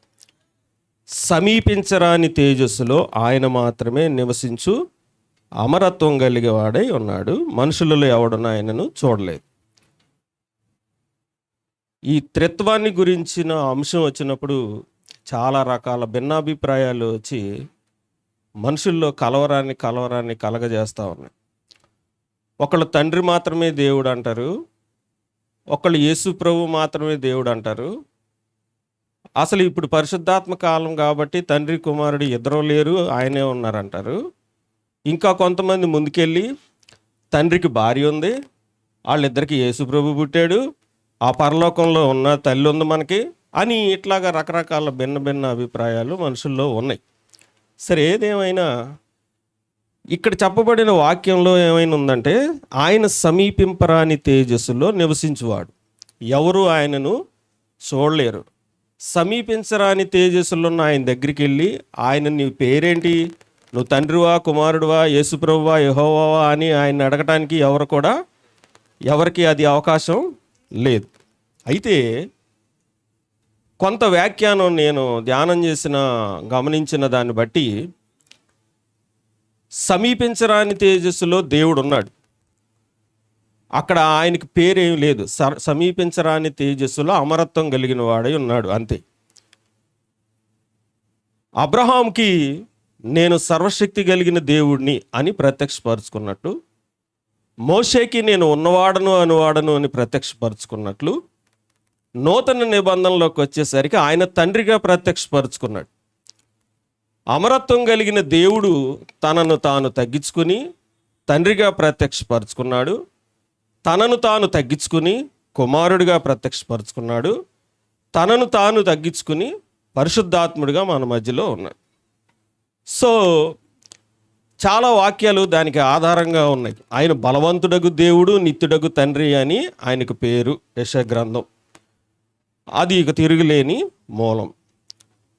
యోహాను సువార్త 1వ అధ్యాయంలో కూడా ఆదియందు వాక్యము, వాక్యము దేవుడు. ఆ మాటను కూడా వేరు చేసి వాక్యం వేరు దేవుడు వేరు అని దాన్ని గందరగోళం చేసేవాళ్ళు కొంతమంది ఉన్నారు. చాలా క్లియర్గా ఉంటుంది. ఆయన చెప్తారు, ప్రకటించిన వాడిని నేనే, రక్షించిన వాడిని నేనే. సో ఆయన తండ్రిగా ప్రత్యక్షపరుచుకున్నా, కుమారుడిగా ప్రత్యక్షపరుచుకున్నా, ఆత్మస్వరూపిగా ప్రత్యక్షపరుచుకున్నా అది ఆయనకు మాత్రమే అర్థమవుద్ది. మనకు అర్థమైంది ఏంటంటే, ప్రభు అయిన యేసుక్రీస్తు నామాన్ని విశ్వసించి రక్షణ పొందితే నిత్య జీవంలో అప్పుడు తండ్రినో కుమారుడినో పరిశుద్ధాత్మ మొత్తానికి అందరినీ లేదా ఒక్కడినైనా చూస్తాం. కనుక ముఖ్యమైన ఉద్దేశాన్ని మనం విడిచిపెట్టి ఇట్లాగా సహోదర ప్రేమకు వ్యతిరేకమైన అభిప్రాయాలు కలుగుతున్నాయి అని భావిస్తూ నాకు తెలిసింది నేను పంచుకుంటున్నాను. దేవుడు ఒక్కడే, ఆయా కాలాల్లో ఆయా పరిస్థితులను బట్టి ఆయన ప్రత్యక్షపరుచుకున్నాడు. ఇంకా ఆయన ఏం చెప్తారంటే, యేసు ప్రభు ఈ భూమి మీదకి వచ్చినప్పుడు నేను తండ్రి నామాన వచ్చాను అన్నారు. తండ్రి నామాన వచ్చినప్పుడు ఇప్పుడు ఆయనకి పెట్టబడిన పేరు యేసు. ఇప్పుడు తండ్రి నామం అప్పుడు యేసు అవ్వాలి. ఆయన మళ్ళీ పరలోకానికి వెళ్తా నా నామమును పంపబో ఆదరణకర్త అంటారు. అప్పుడు ఆయన నామం యేసైతే పరిశుద్ధాత్మని పేరు కూడా యేసే అవుద్ది. సో మొత్తం మీద దేవుడు ఒక్కడే, ఆయా రకాలుగా ఉన్నాయి. ఇంకా ప్రకటన గ్రంథం చదివితే 7 ఆత్మలు కలిగిన వాడు అని ఉంటుంది. అక్కడ 7 ఆత్మల దగ్గరికి వెళ్ళేసరికి ఉన్న ఆత్మ కూడా పోయిద్ది, అసలు మైండ్లు పోతాయి అన్నమాట. కాబట్టి దేవుడు ఒక్కడే ఆయా రకాలుగా ప్రత్యక్షపరుచుకున్నాడు, తండ్రిగా కుమారుడిగా పరిశుద్ధాత్మ. దేవునికి మహిమ కలుగుగాక.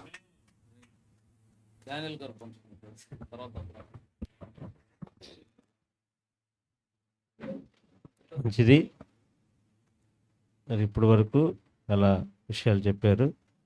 నేను ఫస్ట్ బాప్తిజం పొందినప్పుడు నేను విన్న వాక్యం ఏంటంటే, తండ్రి కుమార పరిశుద్ధాత్మ ముగ్గురు దేవుళ్ళు అని నాకు బోధించారు. మేము అలాగే నమ్మాం కూడా. తర్వాత మేము కొంచెం హిందువుల్లోంచి వచ్చేపాటికల్లా బ్రహ్మ, విష్ణు, మహేష్ ఇదండి అక్కడ వీళ్ళే వాళ్ళే లేకపోతే వాళ్ళే వీళ్ళు అన్న టైప్లో కూడా సందేహం కూడా కలిగింది. ఎందుకంటే ఇక్కడ ముగ్గురు చెప్తున్నారు, అక్కడ ముగ్గురు చెప్తున్నారు. కానీ వాక్యం వినగా అర్థం చేసుకోగా నాకేం అర్థమైందంటే, ఇందాక తమ్ముడు చెప్పాడు, ఇందాక సహోదరుడు యెషయా గ్రంథంలో ఇక్కడ అదే ఇక్కడ ఆయన కూడా చెప్పాడు. యోహాను సువార్త 16వ అధ్యాయము 30వ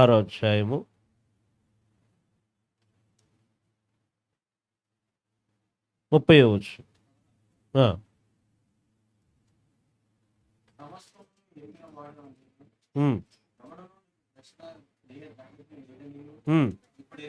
ఇప్పుడు ఎరుగుదును, దేవుని యొద్ద నుండి నువ్వు బయలుదేరి వచ్చితివని దీని వలన నమ్ముచున్నాం చెప్పగా, యేసు వారిని చూసి మీరిప్పుడు నమ్ముచున్నారా? అంటే దేవుని యొద్ద నుంచి ఇందా చదివాడు బ్రదరు, నేను దేవుని యొద్ద నుంచి ఉపదేశము బయలుదేరి.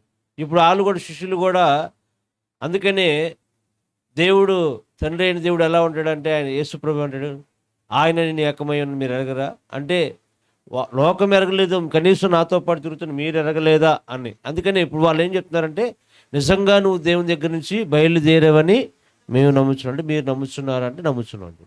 అంటే మానవుల రక్షణ కొరకు యేసు ప్రభు యేసు ప్రభు ఎవరు అనుకుంటే నాకు అర్థమైంది, దేవుని వాక్యము అసలు దేవుని మనసే యేసు ప్రభు. అంతే.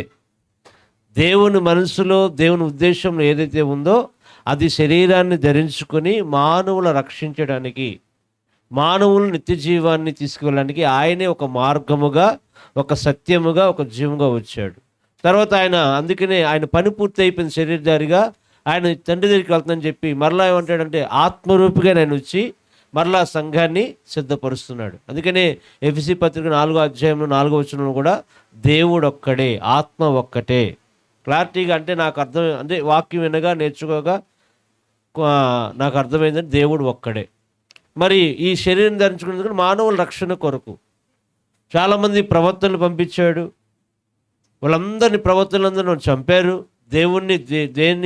దేవునికి అనుకూలంగా ఉన్నప్పుడేమో భక్తి చేశారు దేవునికి, మళ్ళీ లోకంలోకి వెళ్ళి వాళ్ళ ఇష్టాసాన్ని జీవించినప్పుడు దేవుని ఉగ్రత పొందారు. అందుకని ఈ ప్రవక్తలు చెప్తున్న మాటలు వినకపోయినా వాళ్ళని చంపిన తన కుమారునిగా రూపంగా వచ్చి శరీరానికి వచ్చి రక్షణ కార్యం జరిగించాడు. అది పూర్తయిన తర్వాత ఆత్మరూపిగా వచ్చి సంఘాన్ని సిద్ధపరుస్తుంది. తమ్ముడు ఇందాక కూడా చెప్పాడు, ఆయన దేవుడే ఏంటండి ఆత్మరూపిగా ఉండి తన సంఘాన్ని సిద్ధపరుస్తున్నాడు. నేను అందుకే దేవుడు ఒక్కడని నా అభిప్రాయంగా నేను నమ్ముతున్నాను. అబ్రామ్ అన్న తన పంచుకో. దేవుని పరిశుద్ధ నామానికి మహిమ కలుగును గాక. సో నేను మెసేజ్ ఏం చెప్పట్లేదు కాబట్టి కూర్చుంటాను. ఆ మెసేజ్ చెప్పేప్పుడు ఎప్పుడు కూర్చోను. సో మనం డిస్కషన్ అంటే ఎవరి అభిప్రాయాలు వాళ్ళు చెప్తున్నాం. యాక్చువల్గా వాళ్ళ డిస్కషన్ అని అనుకోలే, నేను ట్రినిటీ గురించి అన్న చెప్తే ఎందారని వచ్చాను, కానీ సో డిస్కషన్ అని కూడా నాకు ఎక్కడ ఇన్ఫర్మేషన్ లేదు. సో ఏదేమైనా మంచి సందర్భం అన్నమాట. ఇప్పుడు వరకు మంచిగా సహోదరులు వారి అభిప్రాయాలు చెప్పారు. సో అందరి అభిప్రాయాలు కూడా ఇంచుమించు ఏమైనా కలిసి ఉన్నాయి, ఎవరు కూడా వ్యతిరేకించట్లేదు. అయితే ఎందుకని ఈ యొక్క విషయాన్ని చర్చిస్తున్నామంటే, అందరూ ఇలాగే ఉన్నారంటే ఇలా లేరు. ఏకాభిప్రాయం అనేది అన్న చెప్పినట్టు ముందుగా లేదు. యేసు ప్రభుని కుమారుడిగా చూసేవాళ్ళు చాలామంది ఉన్నారు. ఈ సమస్య ఇప్పటి నుంచి కాదు, దాదాపు 2000 సంవత్సరాల నుంచి ఉంది ఈ సమస్య. 2000 years back also same situation. 2000 సంవత్సరాల నుంచి కూడా దీనికోసం పెద్ద వాళ్ళు కూర్చున్నారు. ప్రపంచంలో ఒక పెద్ద ఆయన ఉన్నాడు, ఆయన పేరు జేమ్స్ వైట్. అలాగే యెహోవా విట్నెస్ తాలూకు ఒక ఆయన ఉన్నాడు, స్టాన్ఫోర్డ్ ఒక ఆయన ఉన్నారు. వీళ్ళిద్దరూ పిలిచి పెద్ద డిబేట్ చేశారు ఛానల్ క్రితం. చాలా అద్భుతంగా మాట్లాడుకున్న సందర్భాలు ఉన్నాయి. సో సమస్య ఎందుకని ధ్యానిస్తున్నాం, వాక్యమే మనం అదే చెప్తున్నాం. కానీ ఎందుకు ధ్యానం చేస్తున్నాం అంటే, బైబిల్ నుంచి కొన్ని విషయాలు ఏంటంటే, ఒకటి హోలీ స్పిరిట్ గురించి, 2 ట్రినిటీ గురించి చాలా భిన్నమైన బోధలు ఉన్నాయి. అయితే ఎవరు చెప్పినా మళ్ళీ లేఖనాలే చూపిస్తున్నారు. మళ్ళీ కుమారుడు అని చెప్పేవాళ్ళు లేఖనాలు చూపిస్తున్నారు, ఒక్కడే అని చెప్పేవాళ్ళు లేఖనాలు చూపిస్తున్నారు. కానీ సత్యం ఎవరికి అర్థమవుద్దంటే లెటరల్లీ చూస్తే అర్థం కాదండి. అంటే అక్షరార్థంగా తీసుకుంటే నీకు ఆయన కుమారుడుగానే ఉన్నాడు, అక్షరార్థంగా తీసుకుంటే తండ్రికి ప్రార్థన చేశాడు. సో దీన్ని అక్షరార్థంగా తీసుకోకూడదు, ఆత్మ నడిపింపులో కూడా మనం వెళ్ళవలసినటువంటి అవసరం ఉంది. నేను ఒక మాట చెప్పి మళ్ళీ సమయాన్ని ముగించేస్తాను. యోహాను పత్రిక 1వ అధ్యాయం 1వ వచనం చదవండి. మొదటి పత్రిక,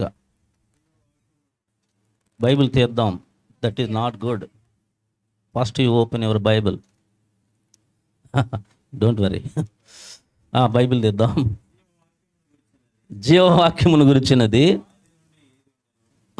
ఆది నుండి ఏది ఉండెనో, మేమేది వింటిమో చూచితేమో, ఏది నిదానించి కనుగొంటుమో, తాకి చూచును, తెలియజేస్తున్నాము, ప్రత్యక్షమయ్యను.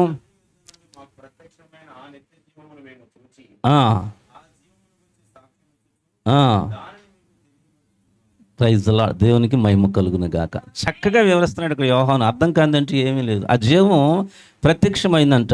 ఆ ప్రత్యక్షమైన జీవం పేరే ప్రభు అయిన యేసుక్రీస్తు వారు. యేసుక్రీస్తు వారు ఇప్పుడు తండ్రి యొక్క, కుమారుని యొక్క, పరిశుద్ధాత్మ నామం. ఏ నామం? తండ్రి యొక్క, కుమారుని యొక్క, పరిశుద్ధాత్మ నామం. ఏ నామం అది? అక్కడ పేర్లు లేవు. మళ్ళీ అక్కడ చెప్పినప్పుడు కూడా తండ్రి, కుమారు, పరిశుద్ధాత్మ నామం ఏంటంటే యేసు. అలాగే తండ్రి నామమే కుమారుడు పెట్టబడింది, యెహోవా. హీబ్రూలో యేసు ప్రభుని ఏమంటారంటే యేసువా. అంటే యెహోవాయే. దాంట్లో వచ్చిన పదమే యేసువా. యేసుక్రీస్తు అంటున్నాం మనం. చాలా అంటే లాంగ్వేజెస్ ట్రాన్స్లేట్ అయ్యే కొద్ది మారినాయి. ఇప్పుడు గ్రీకులోకి వచ్చేవాడికి ఈసోస్ అంటారు, జీసస్ అంటారు. అలాగా కొన్ని పదాల్లోకి వెళ్ళేప్పుడు, కొన్ని భాషల్లోకి వెళ్ళేప్పుడు ఈసోస్ అంటారు. తెలుగులోకి వచ్చేప్పుడు యేసుక్రీస్తు అంటారు. కానీ హీబ్రూ మూలంలోకి వెళ్తే యేసు ప్రభుని కూడా ఏమంటారంటే యేసు. అంటే తండ్రి పేరే ఎవరికి పెట్టబడిందంటే కుమారుడు పెట్టబడింది. ఇక్కడ యోహాను చక్కగా రాస్తున్నాడు కదా, జీవవాక్యం నుంచి ఆది ఏది విన్నామో, మేము ఏది వింటిమో, కనులారా ఏది చూచితమో, ఏది నిదానించి కనుగొంటుమో. అలాగే ఇంపార్టెంట్ మాట ఏంటంటే మా చేతులు ఏం చేసినాయంటే దాన్ని తాకిని అంట. ఇంత అద్భుతమైన టెస్టిమనీ చెప్తున్నప్పుడు కుమారుడు ఉన్న మాటను దాన్ని యాక్సెప్ట్ చేస్తూనే ఇది కూడా యాక్సెప్ట్ చేసిన అవసరం ఉంది. అంటే కుమారుడుగా కనపడవచ్చు నీకు అయినా. అదే సమయంలో తండ్రి నేను ఏకమయ్య ఉన్నప్పుడు దాన్ని కూడా ఏం చేయాలి? యాక్సెప్ట్ చేయాలి. కనుక ఏంటంటే ఈ విషయాన్ని క్షుణ్ణంగా పరిశీలన చేయాలి. కానీ ఇదే రైటు, ఇదే కరెక్ట్ అని ఎప్పుడు కూడా ఏకాభిప్రాయంలోకి రావడం చాలా కష్టమైన విషయం. సో కనుక ఏంటంటే ఆయన దేవుడిగా కనపడుతున్నప్పుడు యేసు ప్రభుని దేవుడిగా అంగీకరించాలి. తీతు పత్రికలో ఉంటుంది మహాదేవుడు మన రక్షకుడు అని. ఏనా ఫిలిపిలో రాయబడి ఉంటుంది ఏంటి? దేవుని స్వరూపం గలవాడేయండి ఫిలిపి పత్రికలో. సో దాన్ని అన్ని మనం ఏం చేయకూడదంటే కొట్టివేయకూడదు. అంటే తండ్రి ఆయనే, కుమారుడు ఆయనే, పరిశుద్ధాత్మ కూడా ఆయనే. ఇప్పుడు సహోదరులు ఇందాక ఎలోహిం అని అన్నారు. అంటే నేనేం బైబిల్ స్కాలర్ని కాదు, ఎక్కడ బైబిల్ స్టడీ కూడా చేయలే.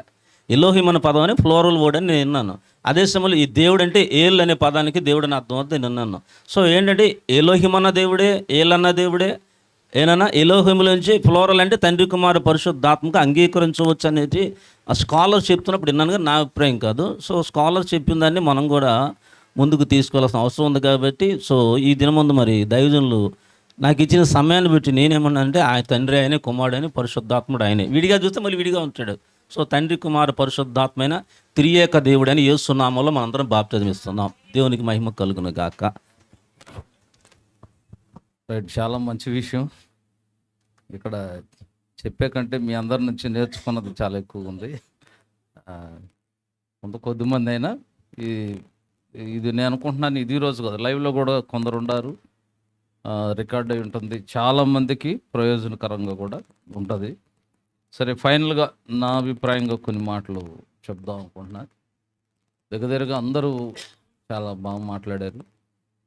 తర్వాత అన్న టైటస్ బ్రదరు మాకు దగ్గర పెళ్ళికి ముందు నుంచి పరిచయం. అది కూడా బైబిల్లో వాస్తవం. అంటే ఇక్కడ కొంచెం జాగ్రత్తగా మన అభిప్రాయాలు విడిచిపెట్టి లేఖనం దగ్గరికి వస్తే, అందుకే ఎక్కువగా నేను అంటాను బైబిల్లో చిన్న ప్రశ్న చాలా ప్రాముఖ్యమైన ప్రశ్న. రోమా 3వ అధ్యాయం, రోమా 4వ అధ్యాయం, రోమా 4:3, రోమన్స్ 4:3, రోమా 4 చూడు, చిన్న ప్రశ్న. Very beautiful question and most important question. అదే ప్రశ్న రిపీట్ అయింది, మళ్ళీ అడిగాడు. అది ఎక్కడ ఉందో తెలిసి ఇంకో చోట కనపడింది. ఎక్కడ? గలతీయులకు రాసిన పత్రిక 4:30 అక్కడ 4:3, ఇక్కడ 4:30. సింపుల్ గుర్తుపెట్టుకోవడం కాదు. రోమన్ 4:3, ఇది 4:30. ఇందును గూర్చి లేఖనం ఏం చూడు, ఇక్కడ అదే ప్రశ్న, లేఖనం ఏం చెప్తున్నదే, కానీ కొంచెం ఇంకా క్లియర్గా ఇందును గూర్చి లేఖనం ఏం అంటే ప్రతి విషయానికి దీని గురించి లేఖనం ఏం చెప్తుందని వెతికితే నాకు అర్థమైంది ఏంటంటే, నిజంగా ప్రపంచంలో ఉన్న క్రైస్తవులు అందరూ చివరి దినాల్లో ప్రధానంగా బోధకులు ప్రతి విషయానికి లేఖనం ఏం చెప్తుందన్న కోణం వెళ్ళగలిగితే అందరి దగ్గర ఉంది మ్యాక్సిమం ఈ బైబులే కనుక ఒక అభిప్రాయానికి అందరూ డ్రా చేయబడే అవకాశం ఉంది. కాకపోతే చాలాసార్లు మనుషులంగా మనం ఏదైనా నమ్మినప్పుడు అంటే మనం నాది మనిషికి అదో స్వార్థం ఉంటుంది. మా వాడు మా తమ్ముడు కాబట్టి తలకాయ తీసుకొచ్చిన మంచోడే ఇట్లా అనిపించాలనిపిస్తుంది, స్వాభిప్రాయం. దాని మీద తగ్గించుకోలేక విడిచిపెట్టమేమో కానీ అందరూ నిజంగా చివరి దినాల్లో బైబుల్ ఏం చెప్తుంది, లేఖనం ఏం చెప్తుంది. నేను అందుకు ఒక ఛానల్ కూడా పెట్టే లేఖనం ఏం చెప్తుందని. అందులో చాలామంది అక్కడక్కడ నన్ను అడిగిన ప్రశ్నలకు జవాబులు చెప్పాను. ఎప్పుడైనా వెరిఫై చేయండి. లేఖనం మీదకు వెళితే కనుక అందరూ దగ్గర ఒక అభిప్రాయంకి వెళ్ళడానికి అవకాశం ఉంటుంది. ఎక్కువ శాతం, ఒకవేళ అందరూ రాకపోయినా ఎక్కువ శాతం వెళ్ళే అవకాశం. చివరి దినాల్లో మనం లేఖనాన్ని ఫోకస్ చేద్దాం. నా అభిప్రాయం ఏంటంటే, సహవాసపు అభిప్రాయాలు విన్నాటి ఎక్కువగా క్రైస్తవుడు వినిన బోధ మీద కట్టుకున్నాడు జీవితాన్ని. చూసారా, పలానాయ్య గారు మేము ఆయన దగ్గర పెరిగాం, మేము ఇలా నేర్చుకున్నాం, మేము ఆడ విన్నాం, ఇట్లా వస్తుంది. చాలామంది క్రైస్తవులు ఎక్కువ ఇదే చెప్తారు. బైబుల్ ఏం నేర్చుకున్నానంటే చెప్పరు. పరిశుద్ధాత్మ నేర్పింది నాకు, ఇలా నేను పరిశీలించాను, నాకు ఇట్లా అర్థమవుతుంది. ఇది దీనికంటే కూడా మా సహవాస క్రమం ఇది. ఈ పదాలు ఎక్కువ వింటాను చాలామంది క్రైస్తవులు. మా డినామినేషన్ ఇది, నేను ట్రైనింగ్ అయిన కాడ నేను నేర్చుకున్న మా పెద్ద ఆయన మించిన వాళ్ళు లేరు ఇండియాలో. ఇట్లా వాళ్ళ మాటలను మనం తీసుకెళ్ళి మళ్ళీ కాపీ చేసి పెడదామా? కాబట్టి అందుకే మన రూట్ మూలం అన్నది బోధకులు, సహవాసాలు, సహవాస సిద్ధాంతాలు, సహవాస పద్ధతులు అవి కట్ చేద్దాం. అసలు ఇంకో మాట చెప్పమంటారా? ఇది అర్థం కాకపోయినా నిజం, మీరు కావాలంటే పరిశీలించండి. చివరి దినాల్లో డినామినేషన్స్లో ఫెలోషిప్లో ఉండడమే సరైనది కాదు. ఖచ్చితంగా వాటిలో ఉన్నట్టు ఎక్కడో కొన్ని గుడ్డిగా నమ్మాలి. వాటి నుంచి బయటకు వచ్చేనే నిజమైన క్రైస్తవుడు దేవుని వాక్యాన్ని, దేవుని ఆత్మని వెంబడించగలుగుతాడు. సో కాబట్టి మనం దేవుని వాక్యాన్ని, దేవుని ఆత్మను మాత్రమే వెంబడించాలి. అవేం చెప్తున్నాయో చూడాలి. సరే, ఈ విషయంలో త్రిత్వం అనే విషయంలో మరి టైటస్ అన్న చెప్పినట్టు కూడా మనకు ముగ్గురుగా చాలా స్పష్టంగా కూడా కనబడతారు అక్కడక్కడ కదా. ఇప్పుడు మత్తయి 3వ అధ్యాయంలో బాప్తిస్మం దగ్గర వెరీ క్లియర్గా ముగ్గురు కనబడతారు. తర్వాత రూపాంతరం కొండ మీద వెరీ క్లియర్గా ముగ్గురు కనబడతారు. అట్లా అక్కడక్కడ మనకి ముగ్గురుగా చాలా చోట్ల కనబడతారు. దీని విషయంలో నేను చేసిన పరిశోధనలో నాకు అర్థమైంది ఏంటంటే, ఎక్కువ శాతం ఈ విషయం బాగా గుర్తుపెట్టుకోండి. ప్రధానంగా దేవుడు శరీరధారిగా భూమి మీద వచ్చిన కాడ నుండి సిలువ కార్యం సంపూర్ణం చేసి ఆరోహణం అయ్యేంత వరకు చాలా తేటగా వెరీ క్లియర్గా ముగ్గురు కనబడతారు. ఇది ఒప్పుకొని తీరాలి. ఇది మీరు ఎక్కడ చూసినా యేసుప్రభు శరీరధారకు వచ్చిన కాడ నుండి సిలువేబడి ఆరోహణం అయ్యేంత వరకు వెరీ క్లియర్గా ముగ్గురు కనబడతారు. ఇంకా చెప్పాలంటే అక్కడ కూడా కొద్దిగా చిన్న సందేహం ఉంది. ఇక్కడ ఒక మాట చూడండి, బైబిల్లో అద్వితీయ దేవుడు అని ఉంటుంది, తర్వాత అద్వితీయ కుమారుడే అని ఉంటుంది, కానీ అద్వితీయ పరిశుద్ధాత్మ లేదు. మీరు కావాలంటే పరిశీలించండి, ఉంటే తర్వాత చెప్పండి, మళ్ళీ మార్చుకుందాం. ఇదేమి శిలాశాస్త్రమే కాదు. లేఖనం నేను నాకు ఇక్కడ అతిశయంగా చెప్పట్లా, నేను రక్షించబడ్డ కాడి నుంచి కూడా దగ్గర 6వ తరగతి 7వ తరగతి నుంచి కూడా ఒక పరిశోధన దృష్టితో బైబిల్ని చూసేవాడు. చెప్పిన బోధన గుడ్డికి వినేవాడు కదా, అవి అలా ఉన్నాయో లేదు చూసేవాడు. నాకు తర్వాత తెలిసింది అలా బెరైల వాళ్ళు ఉన్నారని తర్వాత తెలిసింది. సో నాకు అది నేచర్ పరిశీలించి తెలుసుకున్న నేచర్. దాని మీద నేను ఈ విషయం మీద కొంత నా మటుకు నేను పరిశీలించాను. ఇంకా ఖచ్చితంగా మార్చుకోవడానికి ఎల్లప్పుడూ సిద్ధమే. చనిపోబోయే ముందు క్షణంలో కూడా ఇది బైబిల్ చెప్తుందని చెప్తే ఐఎమ్ రెడీ టు కరెక్ట్ అనమాట, సరిదిద్దు కూడా సిద్ధం కూడా. సో శరీరధారకు వచ్చిన కాడ నుంచి సిలువేబడి ఆరోహణమయ్యేంత వరకు వెరీ క్లియర్గా ముగ్గురుగా కనబడతారు. ఈ ముగ్గురులో కూడా మళ్ళీ అదే టైంలో అద్వితీయ దేవుడు, అద్వితీయ కుమారుడు అని ఉంది, కానీ బైబిల్లో చాలా చోట్ల అద్వితీయ పరిశుద్ధాత్మ ఉండదు. ఇందాక చెప్పినట్టు నేను వెళ్ళని ఏళ్ళ ఆదరణకర్త మీద రాడంటూ ఇవాళ వచ్చి మళ్ళీ పరిశుద్ధాత్మగా ఆయన మనలో నివసిస్తున్నాడు. తర్వాత ఇంకొకటి, అసలు ముగ్గురు విడివిడిగా బారుకుంటం అయితే అంటే శాశ్వతమైన ముగ్గురు కాదు. ఇది ఒకటి కొంచెం అవగాహనలో పెట్టుకోవాలి. నిత్యత్వం కూడా మనకు పాత నిబంధనలో ముగ్గురున్న ఆనవాళ్ళు కనబడతాయి, కానీ అది కన్ఫర్మ్డ్గా అంటే ఫర్ ఎగ్జాంపుల్ నేను ఇలా చెప్తున్నాను, మన స్వరూపం నరులను చేదుము రండి అన్నాడు. ఎవరితో అన్నాడు? అది ఎవరనేది తేటగా లేదు. ఎవరైనా కానీ కావచ్చు. అది ముగ్గురే అని ఎట్లా చెప్తాం? ఎవరిని పిలిచాడు తెలియదు. ఓకే. తర్వాత 11వ అధ్యాయంలో బాబేలు గోపురం దగ్గర కూడా మనం దిగి వెళ్ళదు. సరే, 18వ అధ్యాయంకి వస్తే లోతు దగ్గర చాలా క్లియర్ ముగ్గురు వచ్చారంట. ఆడ ఎట్లా ఉంటుంది? ముగ్గురు దూతలని ఉంటుంది, ముగ్గురు మనుషులని ఉంటుంది, మళ్ళీ ఒకడే అని మాట్లాడుతుంది. లోతు యెహోవా సన్నిధిలో ఉండగా 2 దూతలు సొదొముకి వెళ్ళినట్టు ఉంటుంది మళ్ళీ. సో సరే, ఏదేమైనా అయితే ఇమిడి ఉంది, దాన్ని కూడా కాదంటాంకలేదు. ఒక వచనాన్ని చూద్దాం. 1 కొరింథీ 15, ద ఫస్ట్ కొరింథియన్స్ 15 28 వచ్చిన చూడండి. 1 కొరింథీ 15 28 28. 1 కొరింథీ 15 28. మరియు సమస్తమును ఆయనకు లోపరచబడినప్పుడు దేవుడు సర్వములో సర్వమగు నిమిత్తం కుమారుడు తనకు సమస్తమును లోపరిచిన దేవునికి తానే లోబడును. గ్రీక్ టెక్స్ట్కి వెళితే ఆయనే అసలు దేవునిలో కలిసిపోతాడు. సర్వములో సర్వమగు నిమిత్తం సమస్తమును తనకు లోపరిచిన దేవునికి ఆయనే లోబడిపోతాడు, దేవునిలో కలిసిపో. అందుకే అంటే ఎటర్నల్గా ఏముంటుంది, రేపు నిత్యత్వం ఎత్తబడినాక ఏముంటుంది, శాశ్వతంలో అందుకే ఇక్కడ చూడండి, ఇక్కడ ఇంకో విషయం. ఇందాక జన్మించిన కాడ నుంచి ఆరోహణమైన దాకా ముగ్గురు అన్నప్పుడు, సరే ఆరోహణమైన తర్వాత ప్రస్తుతం ఒకడైనా, ఇప్పుడు కూడా ముగ్గురుగా చూడవచ్చు. ప్రస్తుతం కూడా ఇంకా, ఎందుకంటే రాజ్యమును తండ్రికి అప్పగించలేదు ఇంకా. ఇది ఎట్లా చెప్తాము?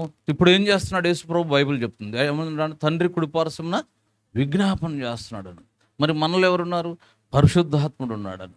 మనం కూడా పరిశుద్ధాత్మ సహాయంతో తండ్రి అంటున్నాం ఆయన నామంలో. సో తెలియకుండా ముగ్గురు ఇప్పుడు కూడా కనబడుతుంది. కానీ రేపు నిత్యత్వంలో ఎత్తబడిన తర్వాత ఎందువలన అంటే ఇక్కడ ఇంకో చిక్కు చూడండి. ఇప్పుడు ఎక్కడున్నాడు యేసు ప్రభు అని అంటే ఎక్కడున్నాడు? తండ్రి కుడిపార్శ్వమున ఆసీనుడైనాడు. అసలు ఈ పిక్చర్ సరిగా అర్థం చేసుకోలేము. మీరు చూడండి, సింహాసనం మీద ఎవరున్నారు? ఇంతకీ తండ్రి ఉన్నాడా, కుమారుడు ఉన్నాడా, పరిశుద్ధాత్మ ఉన్నాడా? ముగ్గురు 3 చైర్లా, ఒక చైరా? కుడిపార్శ్వం అంటే ఎక్కడ? కుడి పక్కన ఇంకో కుర్చీయా? లేకపోతే ఒకటే సింహాసనం ఒకటే కాబట్టి ఆ చేయి పెట్టుకుని దాని మీద కూర్చున్నాడా? ఇవన్నీ ఎందుకు వచ్చిన గొడవని ఒళ్ళో కూర్చున్నాడా? ఇవన్నీ ఎందుకు వచ్చిన గొడవని భుజాల మీద ఎక్కాడా? అంటే నా ఉద్దేశం, వీఆర్ అనేబుల్ టు అండర్స్టాండ్. ఎందుకంటే ఆయనే కనుక ఇది మర్మం. అందుకే క్రీస్తు మర్మమై ఉన్నాడు అంటుంది బైబిల్లో. దగ్గరగా నాకు తెలిసి మరి 40 పైన మర్మాలు ఉన్నాయి. వాటిల్లో ఒకటి క్రీస్తు మర్మమై ఉన్నాడు. It is very secret. ఏం లేదు, దాచబడింది. దీన్ని ఆత్మతో గ్రహించాలి. దేవుని గురించిన విషయాలన్నీ అక్షరాల్లో రాయబడిన పదాల్లో తెలుసుకోలేము. అందుకు భక్తుడు రీడ్ బిట్వీన్ ద వర్డ్స్ అన్నాడు. పదాల మధ్యలో చదవండి అన్నాడు. పదాల మధ్యలో ఏముంటుంది? ఖాళీ ఉంటుంది. ఏముంటుంది అంటే పదాలలో కాదు, అక్కడ రచయిత ఏం చెప్పాలనుకుంటున్నాడు, ఉద్దేశం అర్థం కాకపోతే సౌండ్స్ చాలా వస్తాయి. రాయబడినంత 10 అర్థాలు వస్తుంది. అందుకే ఇప్పుడు ఇందాక అన్నవారు అన్నట్టు వీళ్ళందరూ ముగ్గురని చెప్పేవాళ్ళు ఇదే తీసుకుంటారు, ఒకడని చెప్పేవాడు ఇదే తీసుకుంటాడు. అసలు యేసు ప్రభు కుమారుడు మాత్రమే అని చెప్పేవాడు ఇదే బైబిల్ ఎత్తుకొస్తున్నాడు. ఇంకా యేసు ప్రభు ప్రవక్త అని చెప్పేవాళ్ళు కూడా వీటిలో చెప్తున్నాడు. షఫీ గారు కూడా ఉన్నాయి లేవంటలు. అందుకే నేను చిన్నమాట, యేసు ప్రభు పరిపూర్ణ మనుషుడిగా కూడా ఉంది. అలానే నమ్ముదామా? మన వంటి వాడేనా? శిష్యులు అలా కూడా అనుకున్నారు కొన్ని దశలు. ఇక్కడ ఇంకో చిన్న విషయం, ఇది కొద్ది ఫోకస్ చేయండి. జుడాయిజం ఆరంభం నుండి యేసు ప్రభు యొక్క దైవత్వాన్ని ఒప్పుకోవడానికి ఇష్టపడలేదు. అది ఇప్పటికీ జుడాయిజం తెలియకుండా దాడి చేస్తాను. అందుకే చూసారు ఈ చివరి దినాల్లో ఇజ్రాయెల్లోని యూదా మతంలోని పద్ధతులు ఎక్కువగా వ్యాపిస్తున్నాయి ప్రపంచం అంతా. మన దగ్గర కూడా వస్తున్నాయి. ఏదో రకంగా యేసుప్రభు మీద నుండి సైట్ మళ్ళించాలి. ఫర్ ఎగ్జాంపుల్ ఆర్సీఎం ఉంది, తల్లి వైపు మళ్ళించేసారు. తల్లి లేకుండా కుమారుడు వస్తాడు ఇట అని. సో ఏదో రకంగా ఆయన ప్రవక్తే ఇట, లేకపోతే ఆయన మనిషి, తండ్రి మేను. అందుకే ఇప్పుడు చూసారు యెహోవా సాక్షులు, కానీ యెహోవా సాక్షులు కాకుండా ఇంకోళ్ళు కూడా ఎవరో రకరకాల వాళ్ళు, తండ్రి యెహోవా అనే దేవుడు. వాళ్ళు చాలా పాపం తెలియక వాళ్ళు కావాలని చేయట్లేదు. వాళ్ళు అలా నమ్మి నిజాన్ని ప్రకటించాలన్నట్టు మనకంటే ఎక్కువ ఖర్చు పెట్టి మీడియాస్ పెడుతున్నారు. యేసు ప్రభు దేవుని కుమారుడే, ఇలా నమ్మితేనే పరలోకం, ఇదే అసలైన, మేమే అసలు క్రైస్తవులం, యేసు ప్రభు దేవుడు అని నమ్మే వాళ్ళంతా క్రైస్తవులు కాదు అంటున్నాడు అసలు వీడియోలో ప్రత్యక్ష. అంటే పాపం ఇప్పుడు అబద్ధం నిజం అనుకుంటున్నప్పుడు అంతే గట్టిగా పనిచేస్తాం. ఒకసారి నిజాన్ని ఎరిగినోడని అంత గట్టిగా పనిచేస్తాడు, లేదు కానీ అబద్ధాన్ని ఎరిగి నిజం అనుకునేవాడు అంత గట్టిగా పనిచేస్తాడు. సో కాబట్టి అంటే యేసు ప్రభు చాలా స్థానాల్లో ఉన్నాడండి. ఆయన ప్రవక్త, ఆయన రాజు, ఆయన యాజకుడు. మొన్నదే చెప్పింది సింపుల్గా. ఆయన ఆయన ఆయన పరిపూర్ణ మానవుడు, పరిపూర్ణ దేవుడు. కొలస్సీ పత్రికలు ఉంటుంది, చూద్దామా? కొలస్సీలకు రాసిన పత్రిక, దైవత్వం యొక్క సర్వ పరిపూర్ణత వచ్చిన చూద్దాం, చూపిస్తే బాగుంటుంది. 2:9 కొలస్సన్స్ 2:9 ఏలైనగా దేవత్వం యొక్క, ఈ మాట గమనించండి, సర్వ పరిపూర్ణత అంటే ద కంప్లీషన్ ఆఫ్ గాడ్ అన్నమాట. దేవుడు అనే మొత్తం వచ్చి ఒక శరీరంలో ఉంది అని చెప్తున్నాడు. అది ఇక్కడ పౌలు చెప్పదలుచుకుంది. దేవత్వం యొక్క సర్వ పరిపూర్ణత ఒక శరీరంలోకి వచ్చి శరీరముగా క్రీస్తునందు, అది అంటే మీరు విశ్వసించిన విశ్వంపైన ఎవరైనా యేసు ప్రభువుని దేవుని కుమారుడుగా మాత్రమే నమ్ముతా అంటే నమ్మండి. ఇప్పుడు తర్వాత ఎడకెళ్తామనేది ఎవరి ఇష్టం వాళ్ళది. ఎవరెవరిని బలవంతాన్ని పరలోకం తీసుకెళ్ళలేరు. ఆన్లైన్లో కూడా ఎవరైనా నేను కుమారుడుగా ఉంది అడగడు, కుమారుడే నమ్ముతా అంటే మీ ఇష్టం. అది ఎవరెవరిని బలవంతాన్ని పరలోకం తీసుకెళ్ళలేరు. సో కాబట్టి అట్లానే సమానమైన కొంచెం తక్కువైన దేవుడుగా నమ్మేవాళ్ళు కూడా ఉన్నారు కోదరు. అది బలంగా ప్రకటించేవాళ్ళు ఉన్నారు, లక్షలు కోట్లు ఖర్చు పెట్టి మీటింగ్స్ పెట్టేవాళ్ళు ఉన్నారు. చిన్న మాట, అందుకే నేను అంటాను లేడంటలేదు, అది ఆ పదాలు లేవంటలా. పరిపూర్ణ సత్యంలోకి రావాలి, మెట్లు అన్నీ ఎక్కాలి. బిల్డింగ్ మీదకి ఒక మెట్టు ఎక్కగానే బిల్డింగ్ మీదకి వెళ్ళినట్టు కాదు. మనుషుడని నమ్మడంతోనే యేసుప్రభుని పరిపూర్ణంగా విశ్వసించడం కాదు. ప్రవక్తను కూడా ఉంది. నేను అంటాను, మీరు దయచేసి వినాలి. మీరు మొన్న నుంచి కూడా ఏమంటారంటే, చిన్న మాట, కుమారుడు ఉంది కదా అంటున్నారు కానీ మరి దేవుడు అని ఉన్నది తీసుకోరా. అందుకే ఆ టాపిక్ చిన్న విషయం వినండి, ఒక నిమిషం మధ్యలో మాట్లాడదు, చివరిలో మళ్ళీ ఒకవేళ ఏమైనా డౌట్ ఉండి మాట్లాడదాం. ఇప్పుడు కుడి పార్శ్వాన ఇందాక దాని దగ్గరికి అందుకెళ్ళాను. ఏ సింహాసనమే కూర్చున్నారు, ఎక్కడున్నారు? దీన్ని యోహాను సువార్తలో క్లియర్గా ఒక మంచి మాటలు ఏం చెప్తా అంటే, యోహాను ఎక్కువగా యేసు ప్రభువుని పరిపూర్ణ దేవుడిగా చూపిస్తూ, యోహాను సువార్త 1వ అధ్యాయం ఎక్కడ 18వ వచనం, యోహాను సువార్త 1వ అధ్యాయం 18వ వచనం చూడండి. ఎవడును ఎప్పుడైనా దేవుణ్ణి చూడలేదు. ఈ మాట చూడండి, యేసు ప్రభు ఎక్కడున్నాడంట? అద్వితీయ కుమారుడు ఎక్కడున్నాడు? తండ్రి రొమ్ముననున్నాడు. ఇక్కడ ఆయన సింహాసనం నందు కుడిపార్శ్వన ఉన్నాడని ఉంటుంది. అసలు సింహాసనాసీనుడై ఉన్నాడని ఉంటుంది. స్టెఫన్ చనిపోయినప్పుడు యేసు ప్రభు లేచి నిలబడి ఎదుర్కొంటున్నాడని ఉంటుంది. ఏ సింహాసనం మీద ఎంతకెవరు ఉండారు? అందుకే ప్రకటన గ్రంథంలో రహస్యంగా ఏ కాడకి సింహాసనం కింద ఉదయంపడిన గొర్రెపిల్లగా కనబడుద్ది. అందుకే రేపు సర్వములో సర్వమైనప్పుడు, అందుకే ఈయన ఎక్కడవాడు?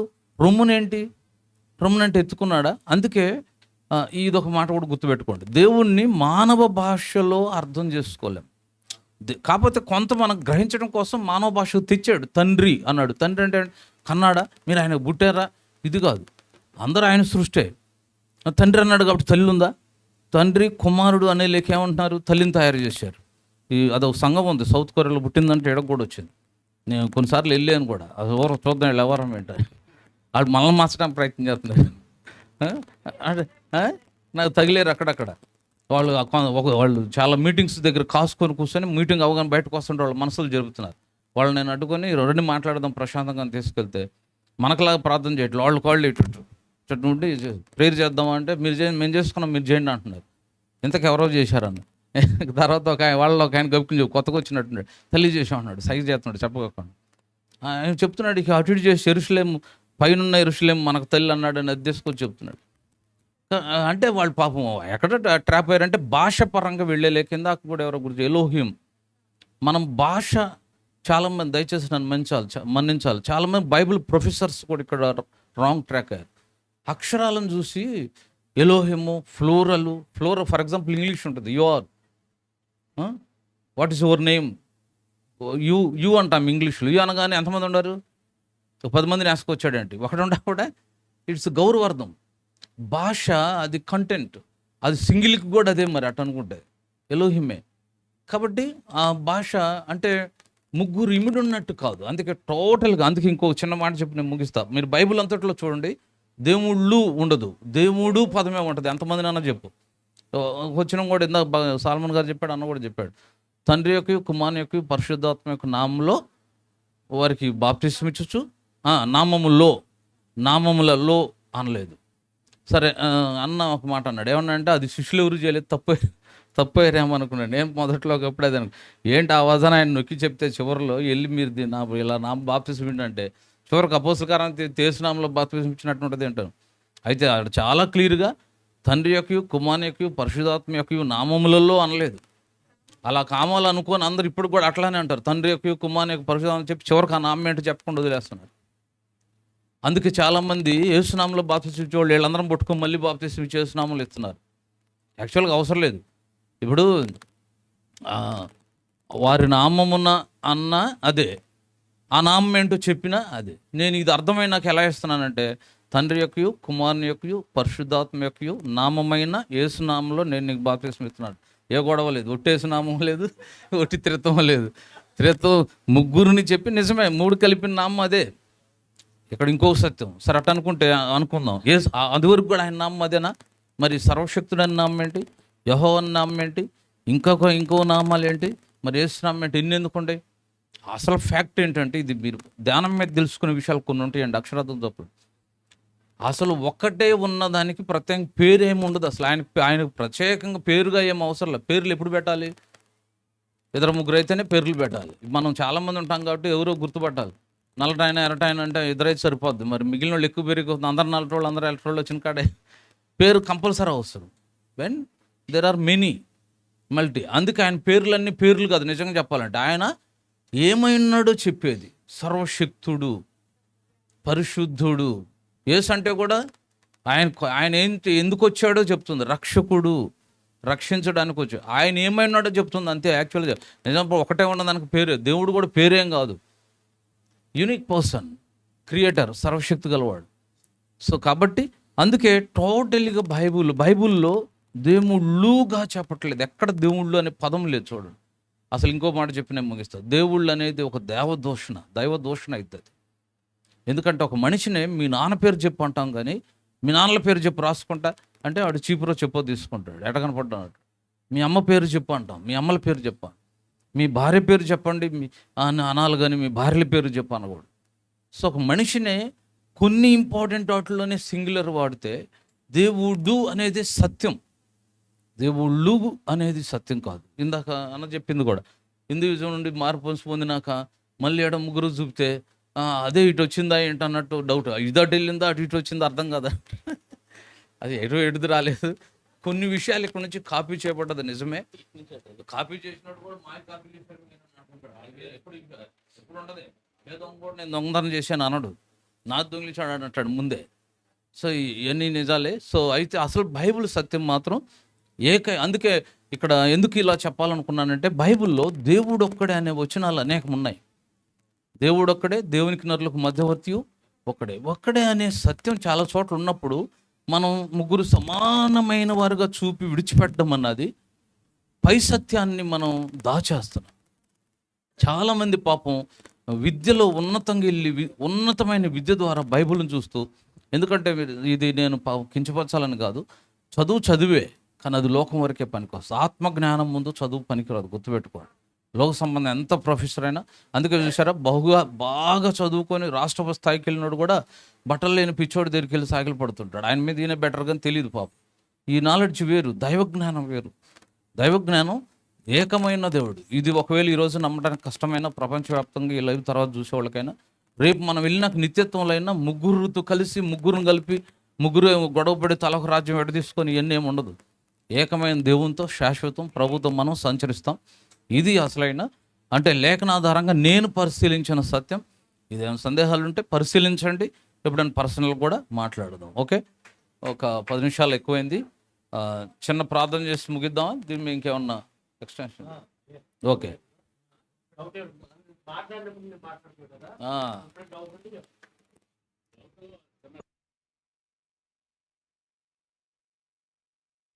నేను చిన్న మాట చెప్పాక అందరికి ఇచ్చేస్తా టైం. ఇక్కడ ఏంటంటే సామరస్యపూర్వకంగా మాట్లాడుకునే విషయాలు ఇవి. ఒక మనిషి మాట్లాడుతున్నప్పుడు తిరిగి మాట్లాడొద్దు ఎవరు. ఒక మనిషి తన అభిప్రాయం చెప్తున్నప్పుడు అది కంప్లీట్ అయిపోనివ్వండి. ఇంకోటి ఏంటంటే మనం ఏది చెప్పినా ఇతరులని గాయపరచకూడదు. మీరు చెప్పారు కదా దాంట్లో నుంచి మాట్లాడుతున్న మాట కూడా వద్దు. మీ అభిప్రాయాలు ఏంటో అంటే చిన్న ఆ మాట యాడ్ చేద్దారని చెప్పాను.